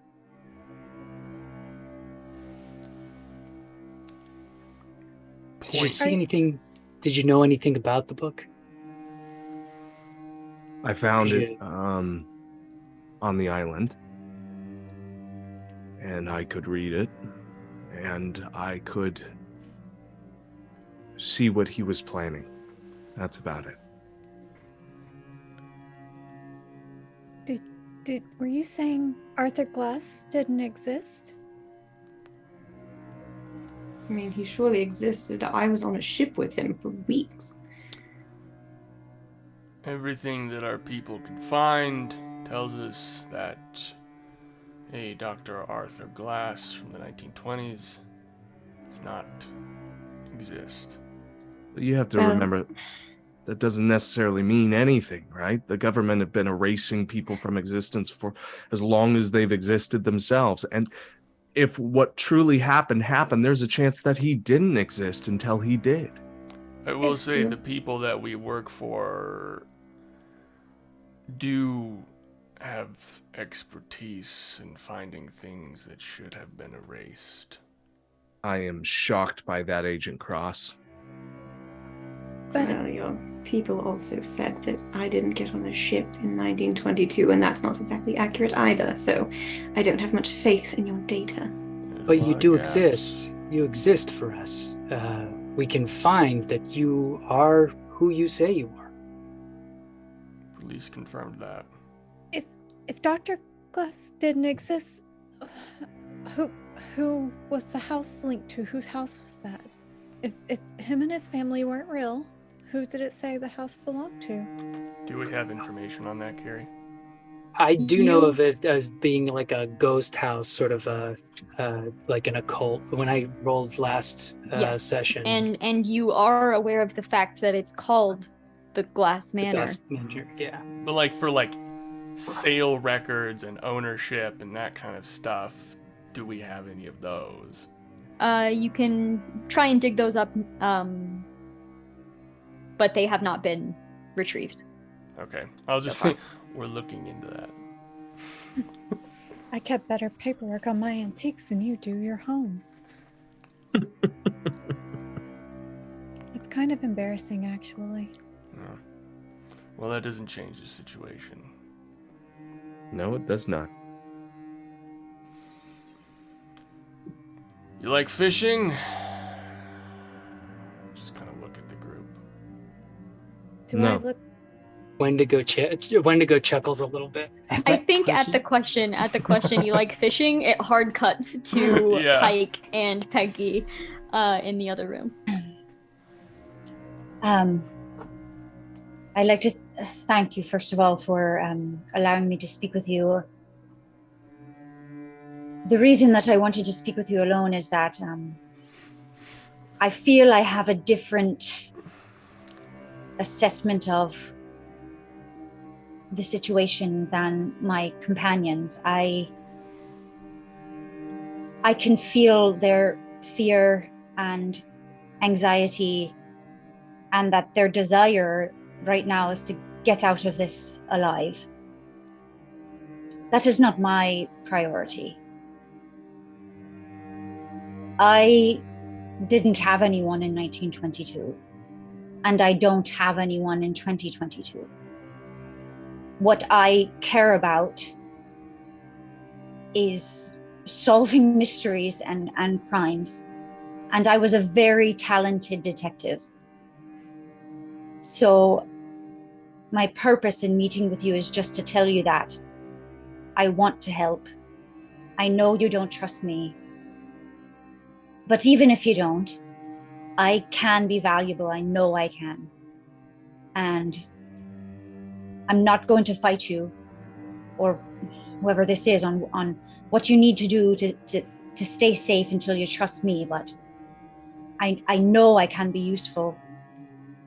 I want to get to the heart of this. I believe that, Detective O'Neill, and I believe that you can be useful. I appreciate that. Thank you. What I'm going to need your help with is with the others. They listen to you because you've been through the same situation as they have. They don't listen to us, understandably, because we are... I don't know what we are to them, but it ain't much. I understand that. I get that reaction from a lot of people. Actually, got that reaction from half of the people that were originally with us in the house, the mansion. Not to trust me because I was a police officer. I think that's what you're seeing with them as well. I am trying, but you have to understand they're scared. And they're good people, and they don't want to be murdered by a government institution or whatever it is you are. I understand that. I do. You, when you were a detective in 1922, you'll have to forgive me, I'm not up on my Boston history, but you ever dealt with a riot? A time or two, yes. Imagine that on a global scale, if everything you know is to get out. The very knowledge that things like these can happen, that people like you can come back, and there are things like books that give you the ability to do what they do. We keep that from getting out no matter the cost. Because we would rip ourselves asunder with that knowledge. So what you're saying is the number one objective for you is containment at any cost. Stop the incursion. Priority number one. I see. I'm familiar with that kind of thinking. And it's good to know where we stand. If you had asked me before I went to the mansion if I believed in any of this, I would have said no, resoundingly. But I've seen things that I can't unsee. And I understand that it's important to keep the masses from knowing that, because frankly, half of us went crazy and died just from seeing it. So I am willing to go along with that objective. And I can tell you I'll do what I can to keep you and the others alive. I don't want to see anyone hurt that we don't have to. But I've got a job to do. Rose is going to be very afraid to go back into the mansion. I know she can help. But she's... Detective O'Neill, she'll follow you to hell and back. You haven't seen that yet? When he says that, she kind of like tries to hide like a little smile, like her cheeks going up, and her face just gets red, like flushed. I don't know about that. She's scared, and I was there, and but in any case, I do have her safety as a priority, even if I don't have my own. Noted. Thank you. It's beneficial to have these candid conversations. Sure. Right, let's go see if that whiskey's arrived. I might take you up on some of that myself. It's a good combination if you've never tried it. I don't know about half, but we'll work our way up to it. Well, I'm from Ireland, so that's taking it easy. Much obliged, Detective. Thank you.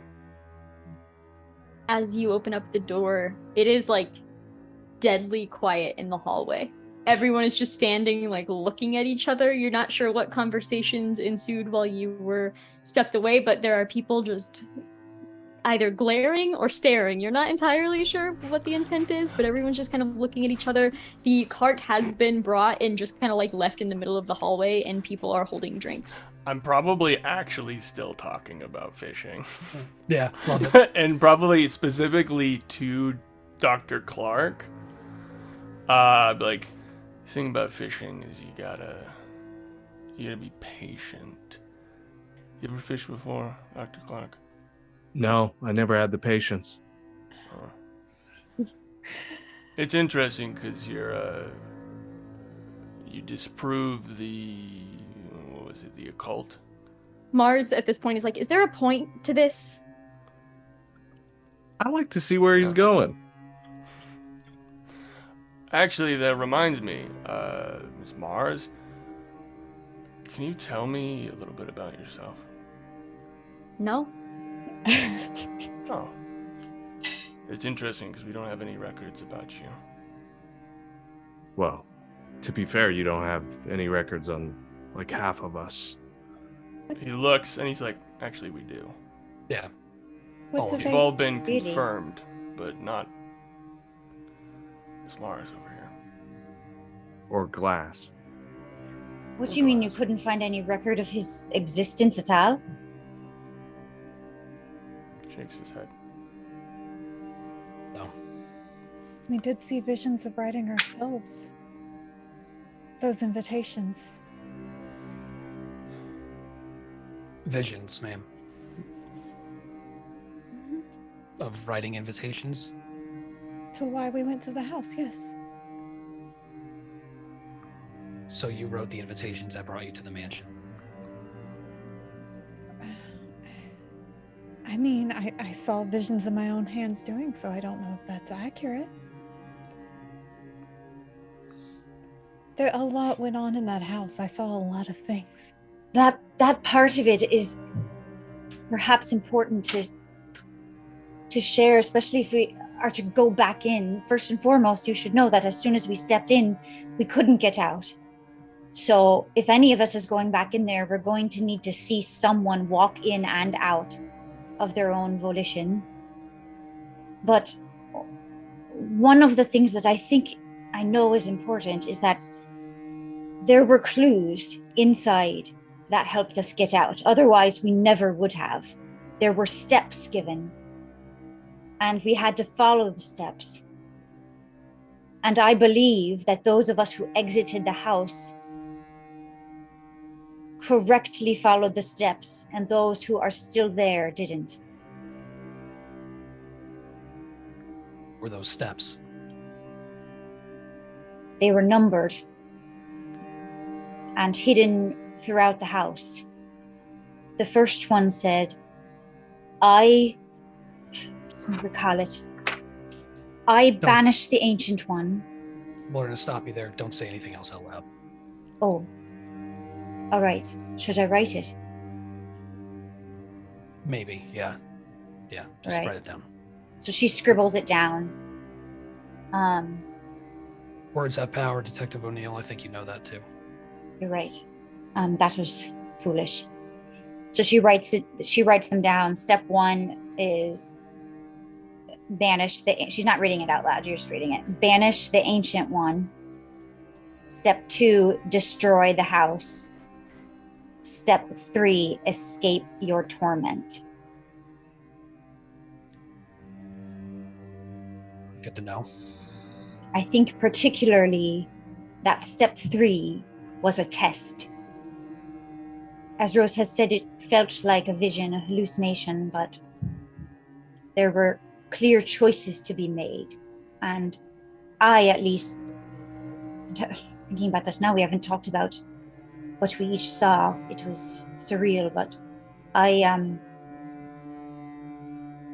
saw things that were very personal to me and had tormented me in my life before going into the mansion. And I made a choice about what to do, and then I found myself on the sidewalk. Okay. My experience was similar. Good to know. Dr. O'Hara, Dr. Clark, were your experiences similar to those? I have no idea what she's speaking on. Okay.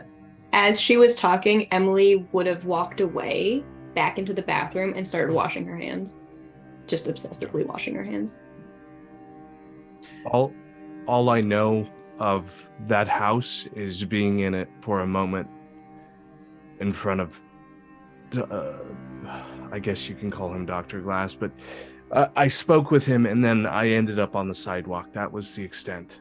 I walked through that mirror and never looked back on where I came from. But that house has some sort of a thin veneer, a veil between Mangala and the location of that mansion. So if we're going back in there, you need to understand that you are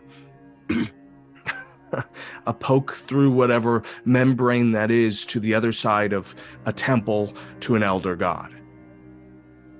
And Paul, I think being from where you are, which, you know, the FBI, let's be real, wherever you're from, I'm sure you know about them, don't you?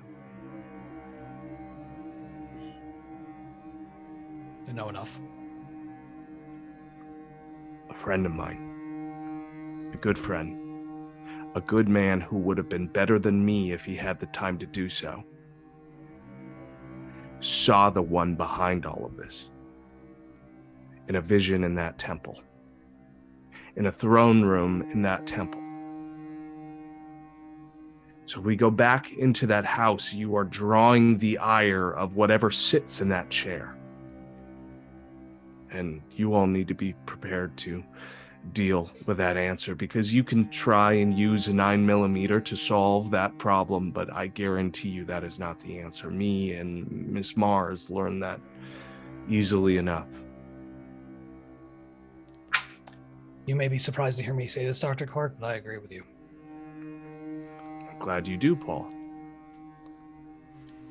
I'm typing all this down on my phone while they're doing that, and basically just keep sending stuff off to Foster to look up more, describing the temple, all this stuff. We need more info. Perfect. As I see him fiddling with his phone, I like subtly scoot closer to kind of watch. I'm not necessarily trying to like stare at the screen. I'm just still fascinated by this tiny little thing and how it's being used.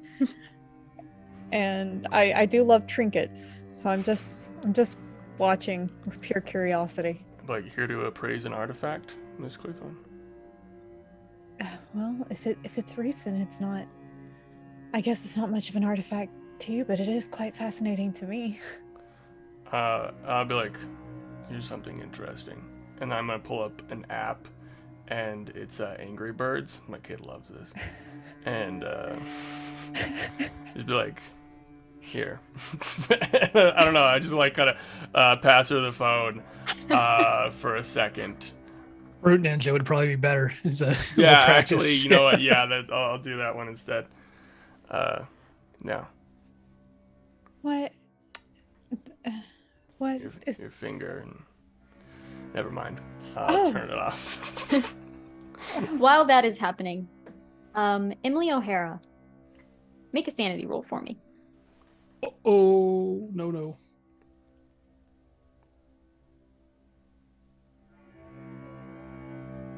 That's 103?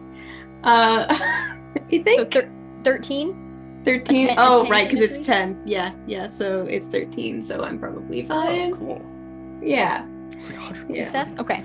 So you're not going to lose any sanity. But as you are in this bathroom by yourself, Cool. water running, the whole everything in front of the sink is a mirror.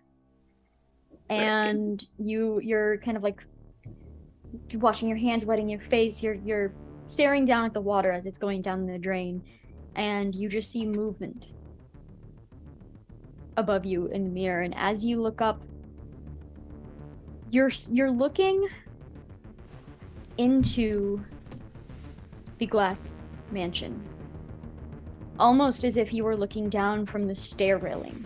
You see the front door open, and you see 3 agents and the 5 of you coming in behind them.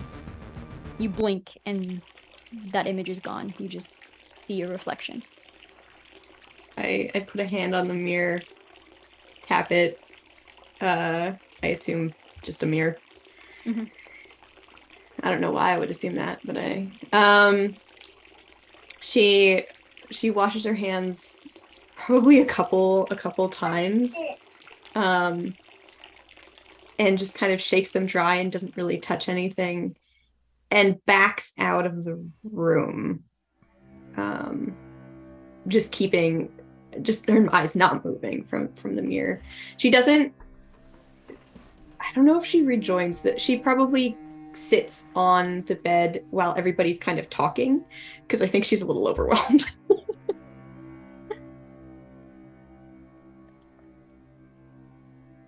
So, can we expect you all to accompany us to the house?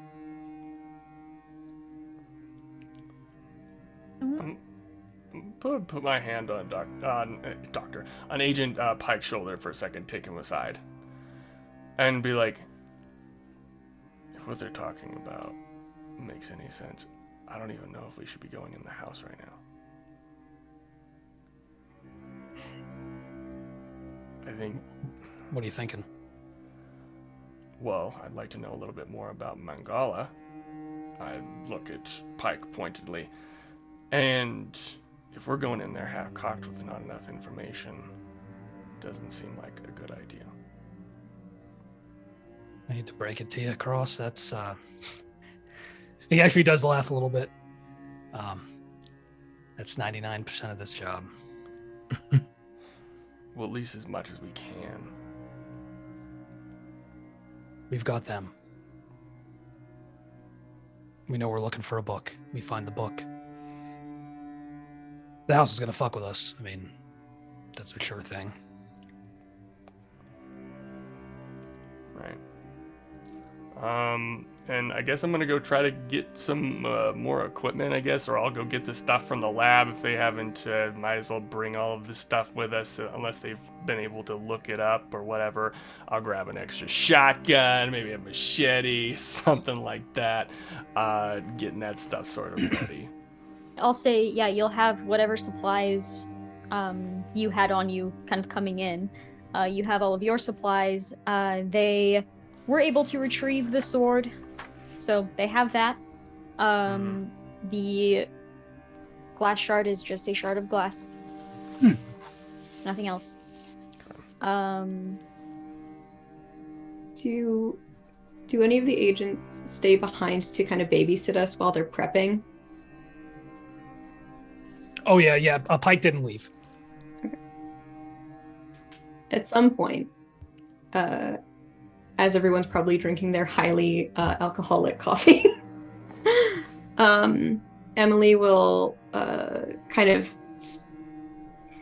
step out of the room, but kind of looking over her shoulder in the direction of the bathroom, and just to Agent Pike.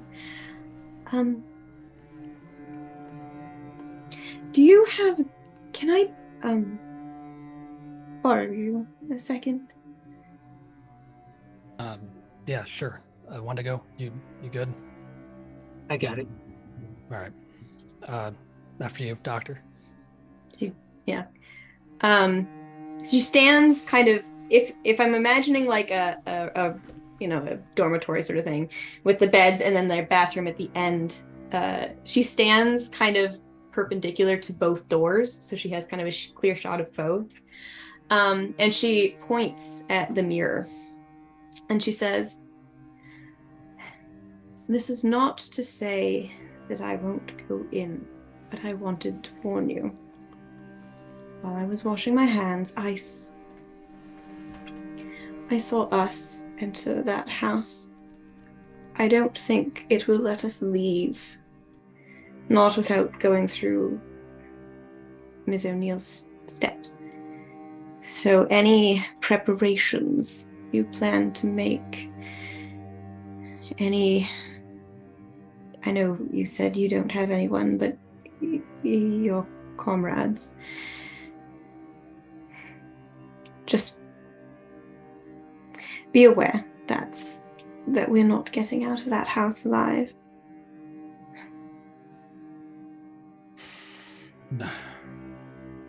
Thank you, Doctor. Do you believe that? Well, I didn't think I was getting off that ship alive, and here I am. So perhaps that's the cynic in me. But I can't be that lucky twice, now can I? I think one thing we can absolutely agree on is that we're not getting out the same that we went in. I certainly didn't. Are you coming with us?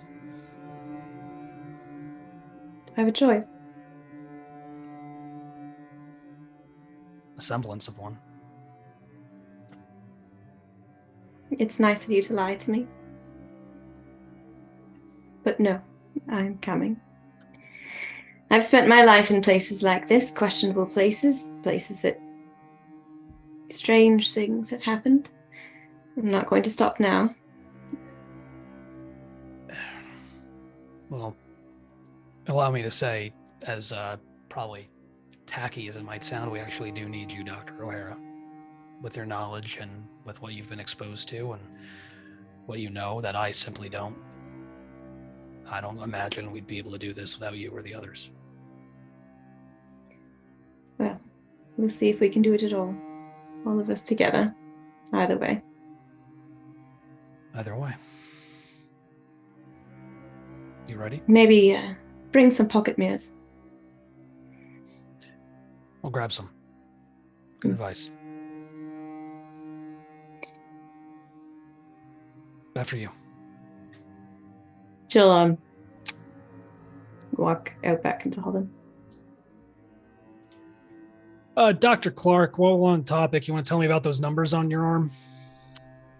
Sure. This is directly from the man himself, the one that you say doesn't exist. It was one of the last pieces I got from Arthur Glass in my final conversation with him before I joined all of you here. I think it's very important that I have it. I don't know the purpose yet, but I know that it's important to what we're doing. It's what's keeping me alive right now. I think we're going to need it. I don't think necessarily that his wife was the end of this.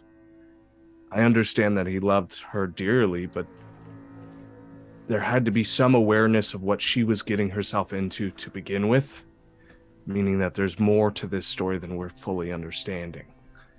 She went through a lot of work, it's my understanding, to make that happen. That, or she was bit by something that did the same. But this ritual is not performed in any rash decisions. I appreciate that perspective, Doctor. That's helpful. Of course. Pleasure to give it to you, Paul.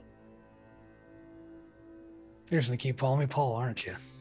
I'd like to know all of your names before I die, yes. This is Rose, Peggy, Dr. Emily O'Hara, who will die being the preeminent expert on archaeology for the last 100 years. And Miss Mars here, who built the building you're standing in. And you are Paul. That's Wendigo as far as I can tell. And then Cross, who likes to fish. One correction, point of order, Dr. Clark. What's that? He loves to fish. Right. It's all right. Well, without further ado, ladies and gentlemen, we're in daylight.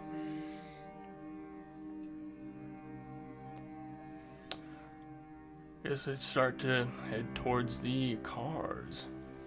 I guess when I get the sword, I look at it. I remember that Dr. Clark told me he was not patient, so I do not give it to him. And I will put it in the back of the car, trying to avoid it from his glance. Speaking of weapons, what are the chances that I could get a pistol? We unfortunately, ma'am, don't have any revolvers. I think that was are you used with automatics? Automatic. What? Right. A gun? Yeah. Do we have any spare Glocks, Cross? What is the procedure on this? Listen, we're all going to need to protect each other in there. You're going to have to try to trust us. There is no procedure for this. We're in uncharted territory, baby. Let's go. Yeah, This I is, do just, you like- trust giving these people guns? That's the procedure. I just think back to the information we got, and specifically Peggy O'Neill, they gave it to us, said that she was a liability. So I look at Pike, and I'm like, whatever you want to do. He will pull his backup Glock off his ankle holster, the little tiny compact, and hand it to Peggy. And before he does so, he's kind of shows her magazine, slide, trigger, front sight. Point that where you want it to go and pull the trigger. It fires bullets, right? Not some kind of a futuristic something or other. No lasers yet. No, but here. It's just All right. when it slide locks back, new magazine in, slide release. It's pretty simple. She kind of looks at her like dumpy sweatpants and she doesn't know where she's gonna put it. Like, do you have a holster by chance? Yeah, and he'll take off the ankle holster and kind of pass it to her. Okay. She takes that. I don't mean to give suggestions where they're not warranted, but you should probably give all of us as many firearms as possible. Dr. Clark, no offense, but I have a feeling whatever I give to you, you're going to feed back to me. So, Well, that is your prerogative. I watched so many people in that temple die, thinking that they knew better than us, and they didn't.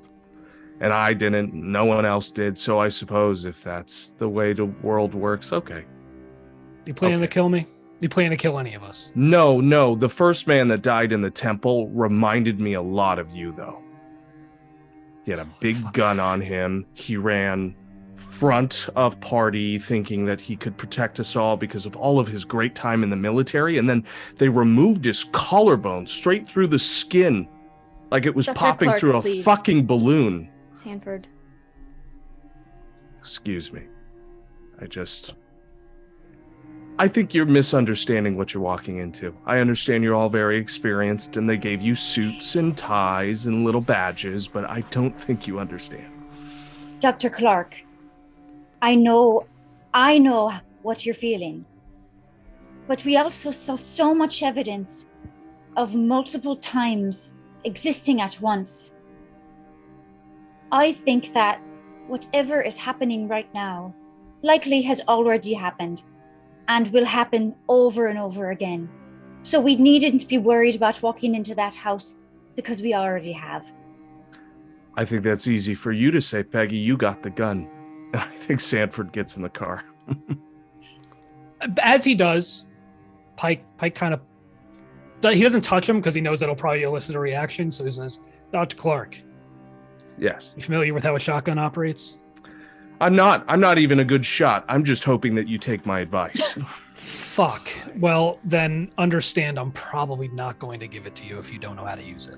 I'm just saying you should have as many as we go in, because I ended up firing one to save. I didn't succeed, but it helps to have. Okay. I agree. Perhaps Dr. a O'Hara, baseball bat or something. maybe. I'm useless. You can ask Miss Mars. Miss Mars, I'm useless down there, am I not? You're not useless.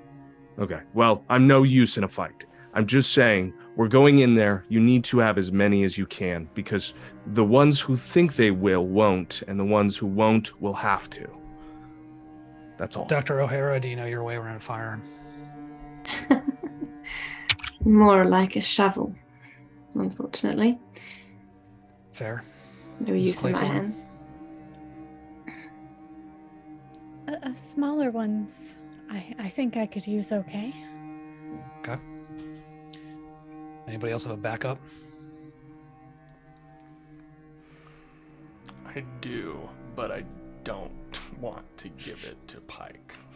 Okay. That's fair. That's fair. I just kind of look at him. I feel like I have a duffel bag that I got full of like stuff that we could need, and I just kind of stare at you the whole time. And then I unzip the bag, and I'm like, I kind of whisper to you, like, I hope you know what the fuck you're doing. I don't. And At I'll this point, Mars Keep does. the bag. Mars does say, "I am trained with weapons." I don't know if I trust you yet, ma'am. No disrespect intended. Mars is the only reason I'm talking to you. But you do what you need to. If it makes anyone here feel any better, guns didn't really do us a whole lot of good last time. They worked pretty good last night.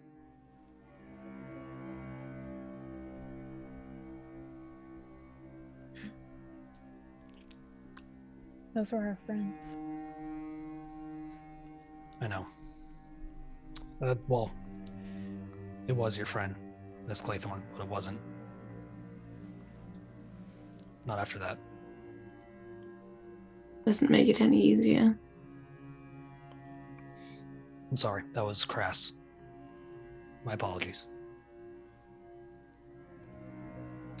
Look, we'll worry about doling out weapons when we get to the house. All right. Rest assured, we have, as Dr. Clark would say, at least one for every of you. Let's pile in, and as we do, I'm breaking off rear view mirrors and side mirrors of any vehicles we don't take, and stashing them in Cross's bag.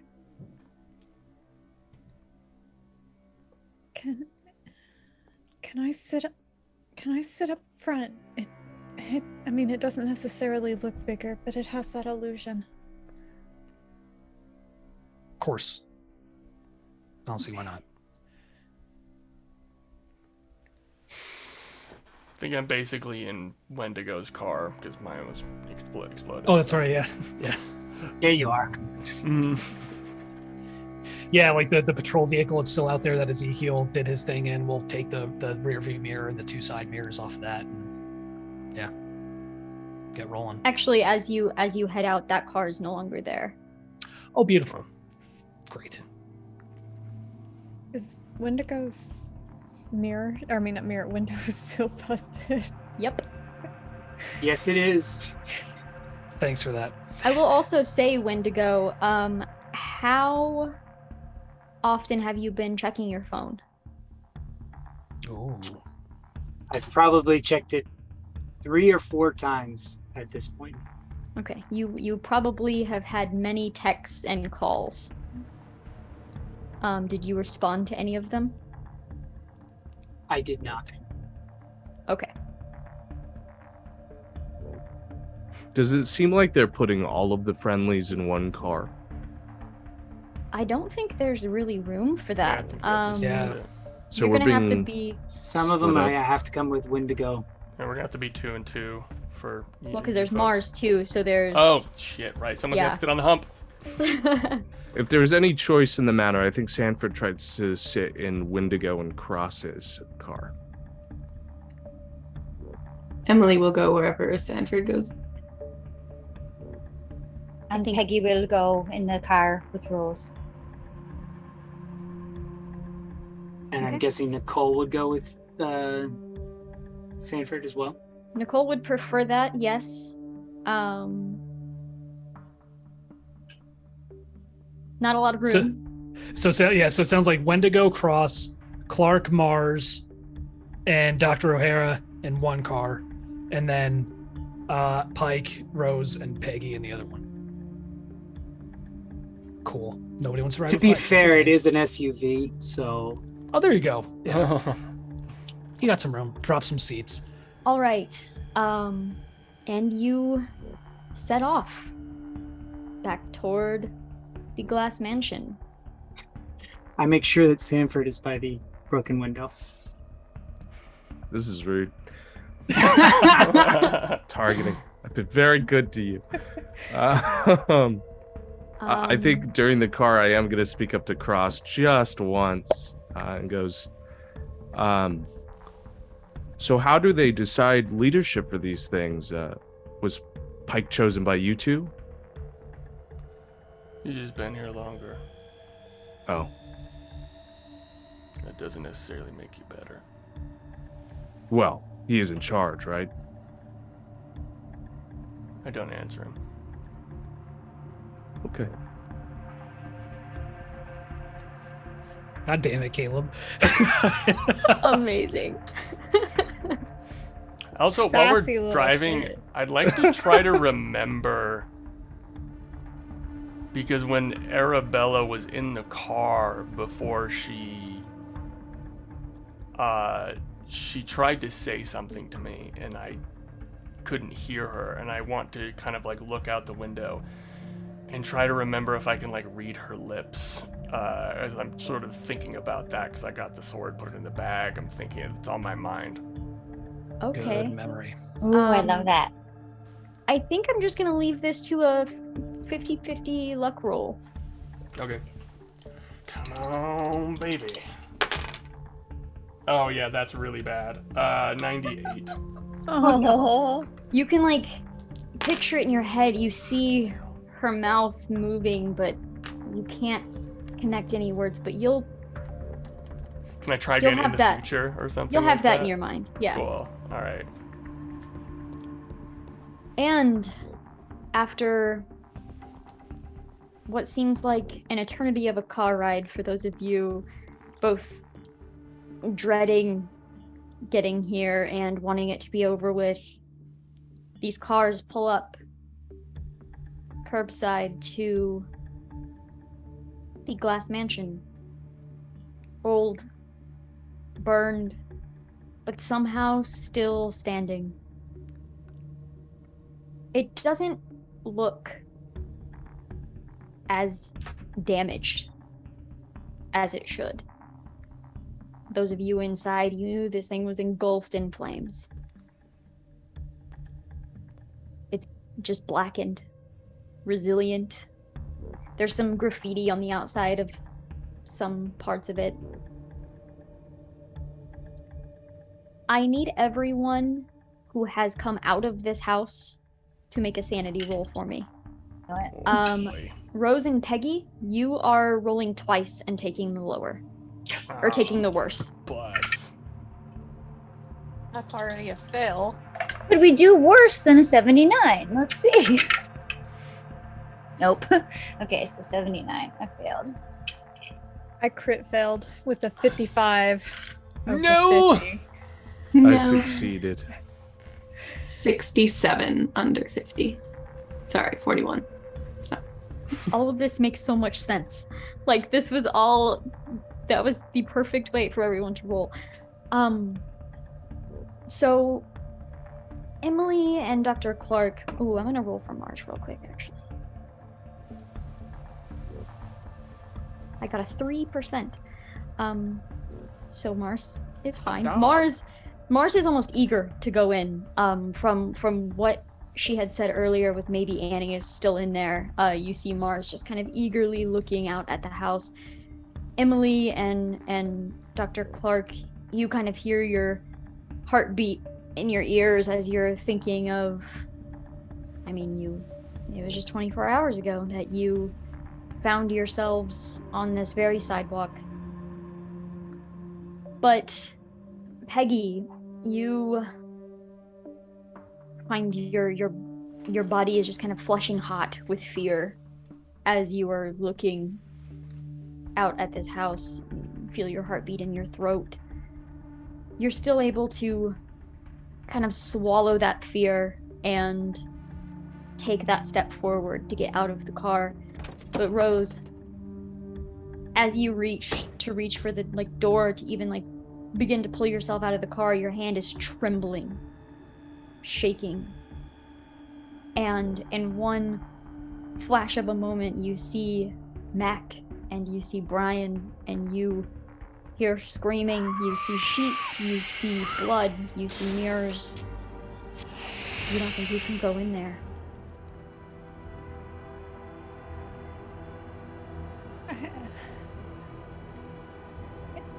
If we go back, I'm not coming back out of that house if we go in there. I can't. Rose, you're all right. I know that it's terrifying, but I have this feeling that the only way out is forward. It's going to be all right.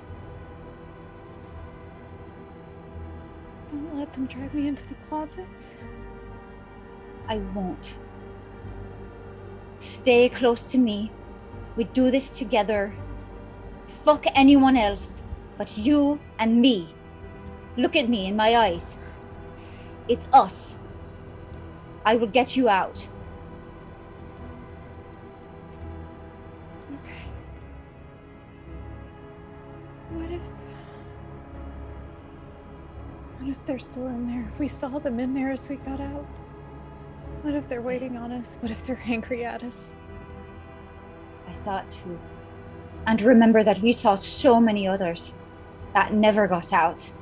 But for some reason we did, if temporarily. We need to figure out what's going on. We'll break all the closet doors. How about that? I just don't want to touch them myself. Okay. I don't want to be You are out here. strong.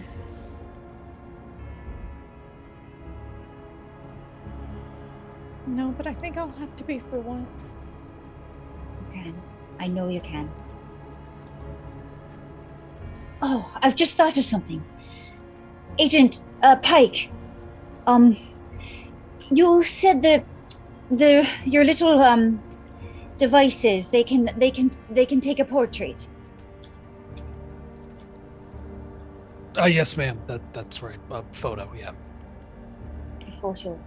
Is there any way to manipulate it so that it could take a photo facing yourself? Yes, ma'am, indeed. Could you have someone hold it and put the arm through the doorway and take a photo? Because what we found was that when we went in, there was a connection with the mirror, and I'm wondering if you took a photograph, that if you don't see yourself, that would be a warning sign of some sort. So just so I make sure I understand, arm through the doorway, Through the threshold, yes. phone facing me, Yes. photograph. Just to see if anything unusual appears. Okay, That's very That's- smart. that's useful. Yeah, thank you. It might be nothing. I mean, we all passed through the doorway and it seemed normal at first, but then when we tried to go back, we came out through a mirror. So I'm just wondering if there might be something. Okay. And as he gets up, even though he's in his own car, Pike snaps off the rearview mirror and passes it back to Peggy. Ugh. She like hot potatoes it and gives it to Wendigo. Oh, he's in the other car. It's like, okay, I'll just I'll hang on to this. Okay. Sorry, I'll hang on to it. I'll hang on to it. I'm working my way back to the mirrors. You have to understand it. Frightening for us. No, if I saw what you saw, I wouldn't trust him either. Understand. Thank you. All right. And he'll get out. Okay, and moving, I assume, your way up to the front door of this house. Yeah, Pike would stop Cross and Wendigo and say, and kind of brief them on what Peggy had told him. Cool. So I'm that gonna way walk they the perimeter basically before we Yeah. do anything, but I listen to you. Wendigo goes to the back of his car to his bag and takes out a significantly large Bowie knife and sort of straps that to his leg. While he's getting his other things, his gun and stuff, and putting it, it behind where he grabbed it from before. He also looks down into his bag and sees another text from his wife. He picks up the phone, types a quick message on it, sends it, turns it off and puts it in the bag. I think as you're closing. Oh, Sorry. no, I'm sorry. Go ahead. As you're doing that, Emily kind of sidles up, kind of beside you, and patiently waits until you like stand up. Do you happen to have a torch in your bag? A flashlight. Light. Yeah. Yes. He Might unzips I, it. He unzips it again and pulls out like a mag light, and hands it to her. Thank you. She just kind of holds it. Pike is going to call, just real quick, send a message to Foster and request that a call for a gas leak be put in for this block, so that way the Boston Fire Department sets up a cordon. Okay, you get like just a text back that just says done. Okay. And those of you returning that have seen the so Rose and Peggy, you know, when you arrived at the Glass Mansion in 1922, it was sort of a lone house that kind of had, you know, surrounded by mostly yard. It is now a house in a series of houses where the, you know, the plot of land is just very small. You have a small front yard, small backyard. So it's just this bizarre, like, it is surrounded, it's in a neighborhood, but it's still that same home that was just never torn down. So Agent Cross, as you are circling around it, you see there is a like back balcony more on the side of the house that seems unstable at this point. You don't see any sort of back door other than that. The balcony does have stairs that kind of lead down as well, but you see just charred, burnt wood that is somehow still intact. I'm gonna kind of like put my foot on the stairs, kind of like wiggle it around, kind of test it, see if it will support weight just in case, even though you said that it was kind of rickety. It seems to. Maybe not a lot of weight, but I mean, it seems sturdy enough. Okay. And I'll come back around, let the other agents know. I guess we probably would have to wait, since it's in a neighborhood, probably have to wait for other people in the houses to leave, I'm assuming. Maybe? No. Yeah, we just fuck it. Okay. So is Agent Pike the one to Do the secure open the thing. door and kind of try that photo thing first? You know what? Yeah, let's give it a shot. Okay. As all of you are kind of scattered from the door to the cars in varying degrees of proximity to the house itself, everyone's standing in the yard, the sidewalk. Pike heads up, grabs onto the door handle, turns it with a just loud creak and screech from the rusting of it. Push it open. Yep. Okay. Yep.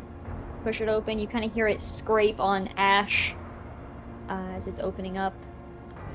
You have your phone.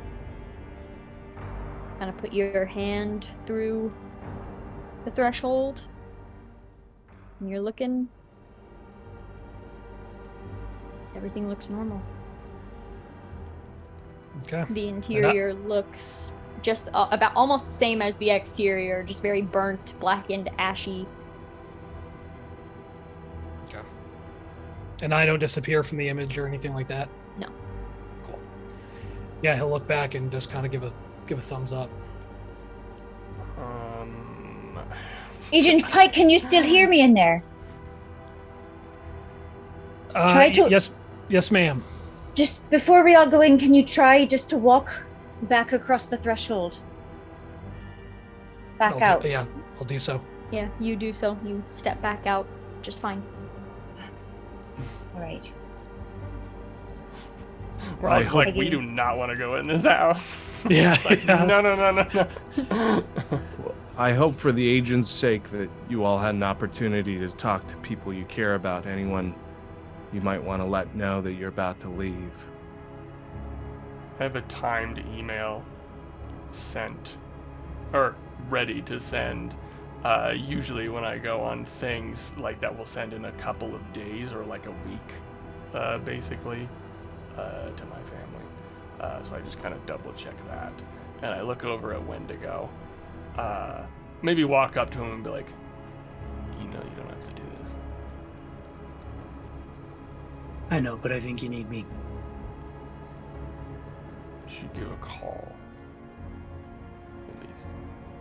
I already sent communication.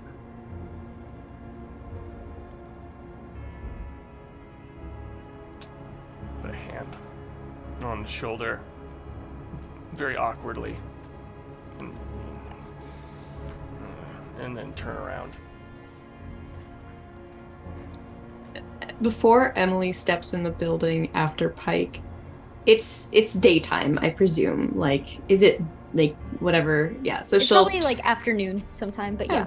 same difference. Mhm. She turns to face the sun and just closes her eyes and just one last time, and then follows Pike into the building.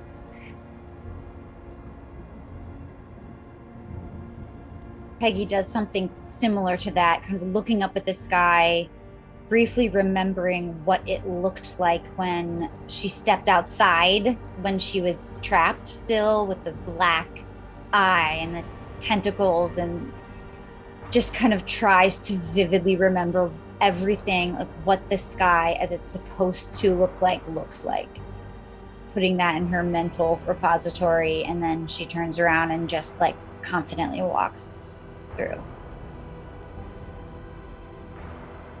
Rose is probably one of the last few that will enter. She'll stand back and just kind of stare at the door, shaking a bit before following Peggy in. Before she walks in, Wendigo sort of motions to her and said, "Remember what I said in the car?" About what? I'm sorry.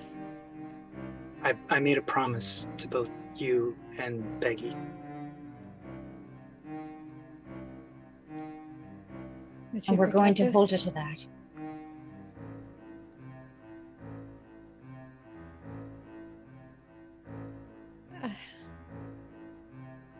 I think there's only so much protection that you can offer once we're inside that house, but I do appreciate the thought.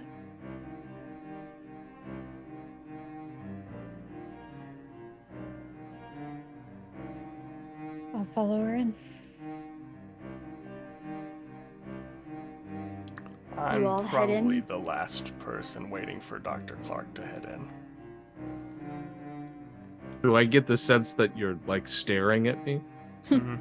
I have the bag on the floor, and I'm kind of like, it's zipped open, and I'm like making sure everything's there, double checking, zipping it up, putting it on my shoulder.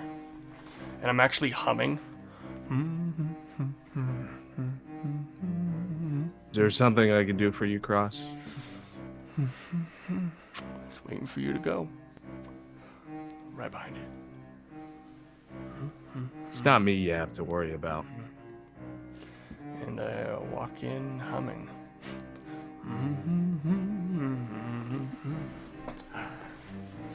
You want your character to be punched, don't you? Like you're trying. You're just waiting. This Take is all just bets a on walk in who the the- park for Cross. Yeah, we'll have to make a Twitter poll when this releases. Like, who will be the first one to punch Agent Cross? Yes. So you step in, and Peggy and Rose, you're seeing a very familiar house. You see this entryway with a You see that long rug that's just like moth-eaten and dirtied, covered in ash and dust. You see the staircase that stretches up to the next level. You see the doorway that leads into the sitting room where you had been waiting for Arthur Glass. You see the hallway to the left that leads to that balcony where you had seen the eye. You see a familiar house, but it's so foreign at the same time. It is covered in ash. Flames have dyed the walls black. There's smoke damage, water damage. This is the same house, but different. I'm gonna walk over to the sitting room and I'm gonna do the stupid thing of looking at the mirror. Yeah, you take the couple of steps forward and peek into the sitting room. You see the frame where the mirror once was, but the glass is shattered entirely out of it. I'm gonna look back at Peggy. It's gone. Perhaps you should ask one of the gentlemen if they have a watch, just to be sure. Agent Cross, do you have a watch? I'll look at my phone and I guess see if it's still moving or whatever the time.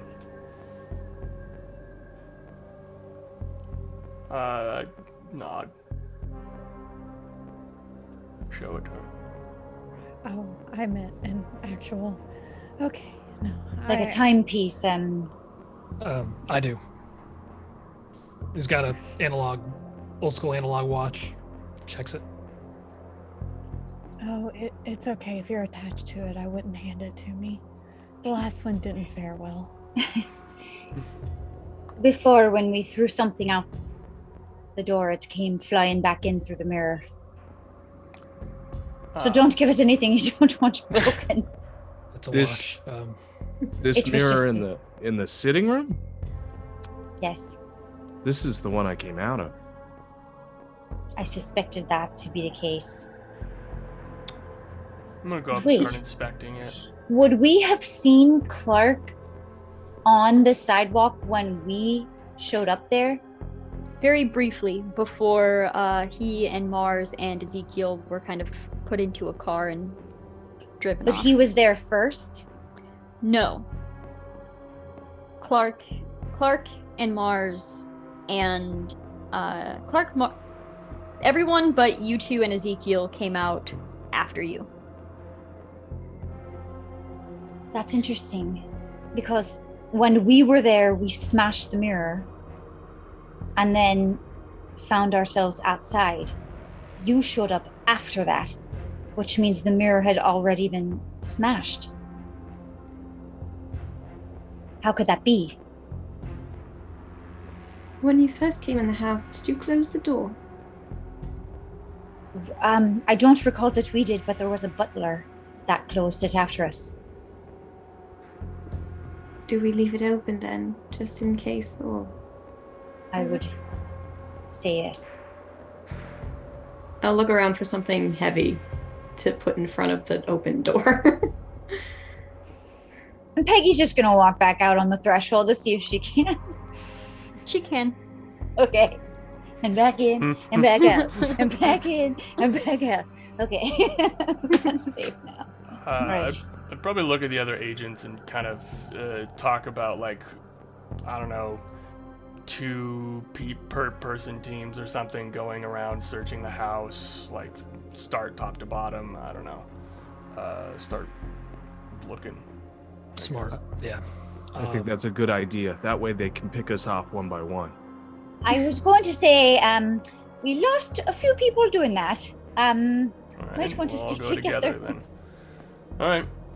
Carrie, is the chair that Glass was in the last I was in here, is it still here? Yes. It's very torn up and mostly burned, but yes. I do think Dr. Clark sort of sits in it and takes a moment to run his hands along the fabric of the arms and everything, and just sort of picture perfect remembrance of that terrible man sitting here. Yeah, and you just have that almost like echoed memory of, remember, 7349. And I'm looking down at my forearm, trying to find some significance. Pike is making his way up the stairs, with weapon out, flashlight on, just kind of checking the stairs, checking the landing, just clearing that first kind of upstairs portion, so that way those kind of hanging out downstairs in the foyer and just off it or covered. Yeah, Oh, go ahead. just the stairs creak. You wouldn't there would be no sneaking up and down these stairs. That is something that you note, like you would hear anybody coming up behind you or anything like that. Every single step creaks. And as you kind of get to see what's on this next floor, you see a hallway, and there are doors on both sides and at the end. And I will say that even just glancing here, you see one of the doors has a bolt lock on the outside.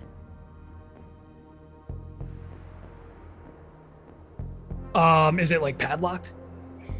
No, it just looks like one of those bar locks that bolt over.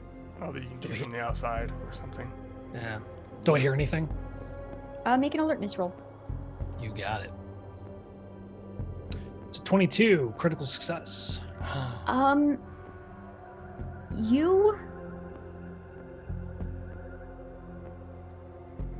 You think you hear something behind that door.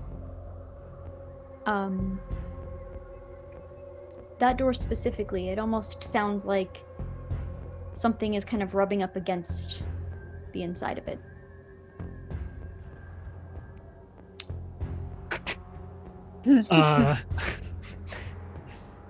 Cross, Wendigo, I think I may have something. So I guess we're walking off alone then. I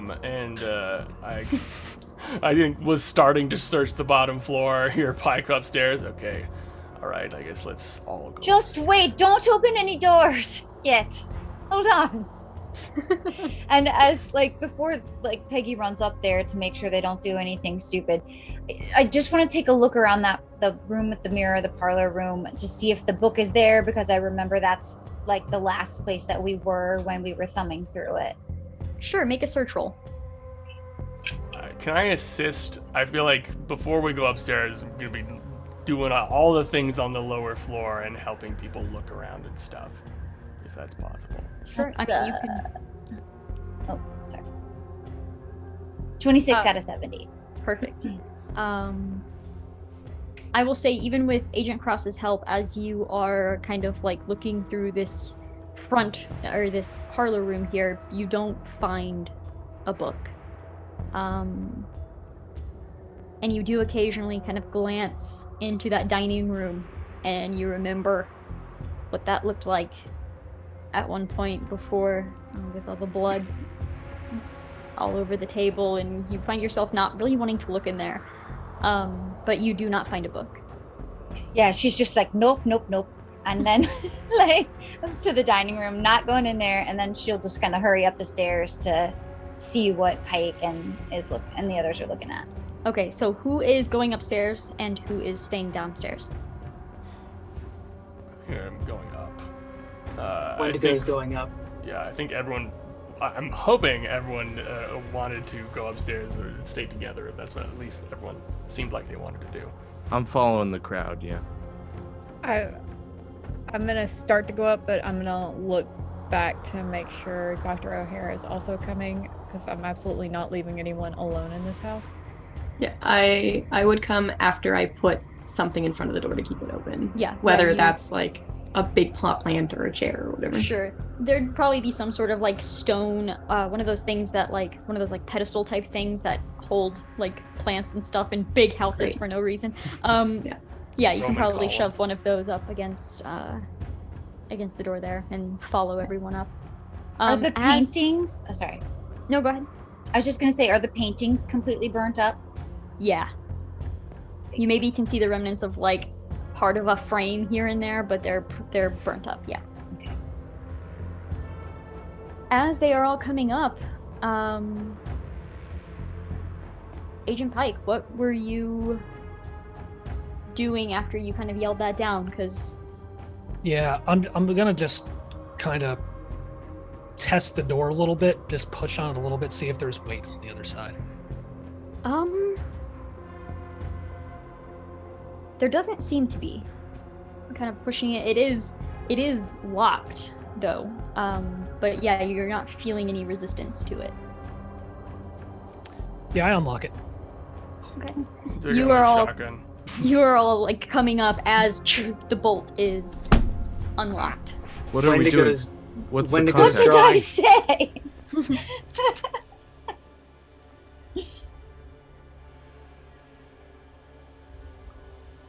Do you open it? Oh yeah, no, yeah, that shit's again open. Yeah. Try to get up near the front so I can get near Pike. Just be Okay. like, hold on a second. Yeah, like the plan is to just kind of push it open, and so that way the door kind of ideally swings freely open, and then we've got our guns on the doorway. All right. So, Agent Pike unlocks this door and opens it up. And as it's opening, there's this familiarity to Emily O'Hara. You know what room this is. You know where this is leading. And you kind of stop. You don't find yourself able to move any closer to that room.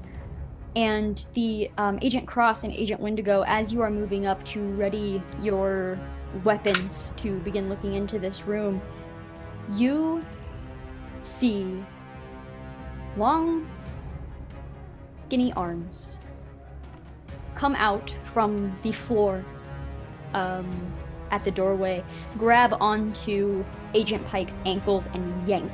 You see in a matter of seconds, Agent Pike is flung onto his back. You see his head slam into the floor, and then swiftly and with a strength that you cannot imagine, Agent Pike is pulled into this room and the door slams shut. Cross and Wendigo run up. Wendigo has weapon ready. Cross kicks the door open. You see it kind of like fling, the hinges snap a little bit, and the door, it will no longer work, and you are looking into an empty room. Emily O'Hara and Rose, you hear the front door slam shut. No. And that is where we are going to end episode 2.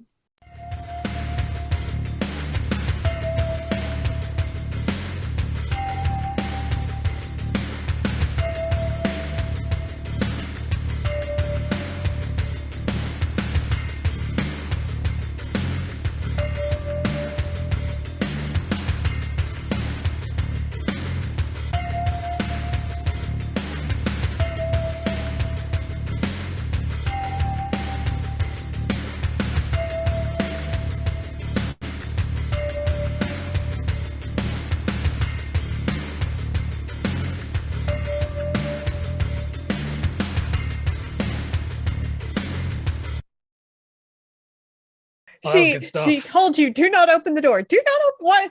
Listen to the woman.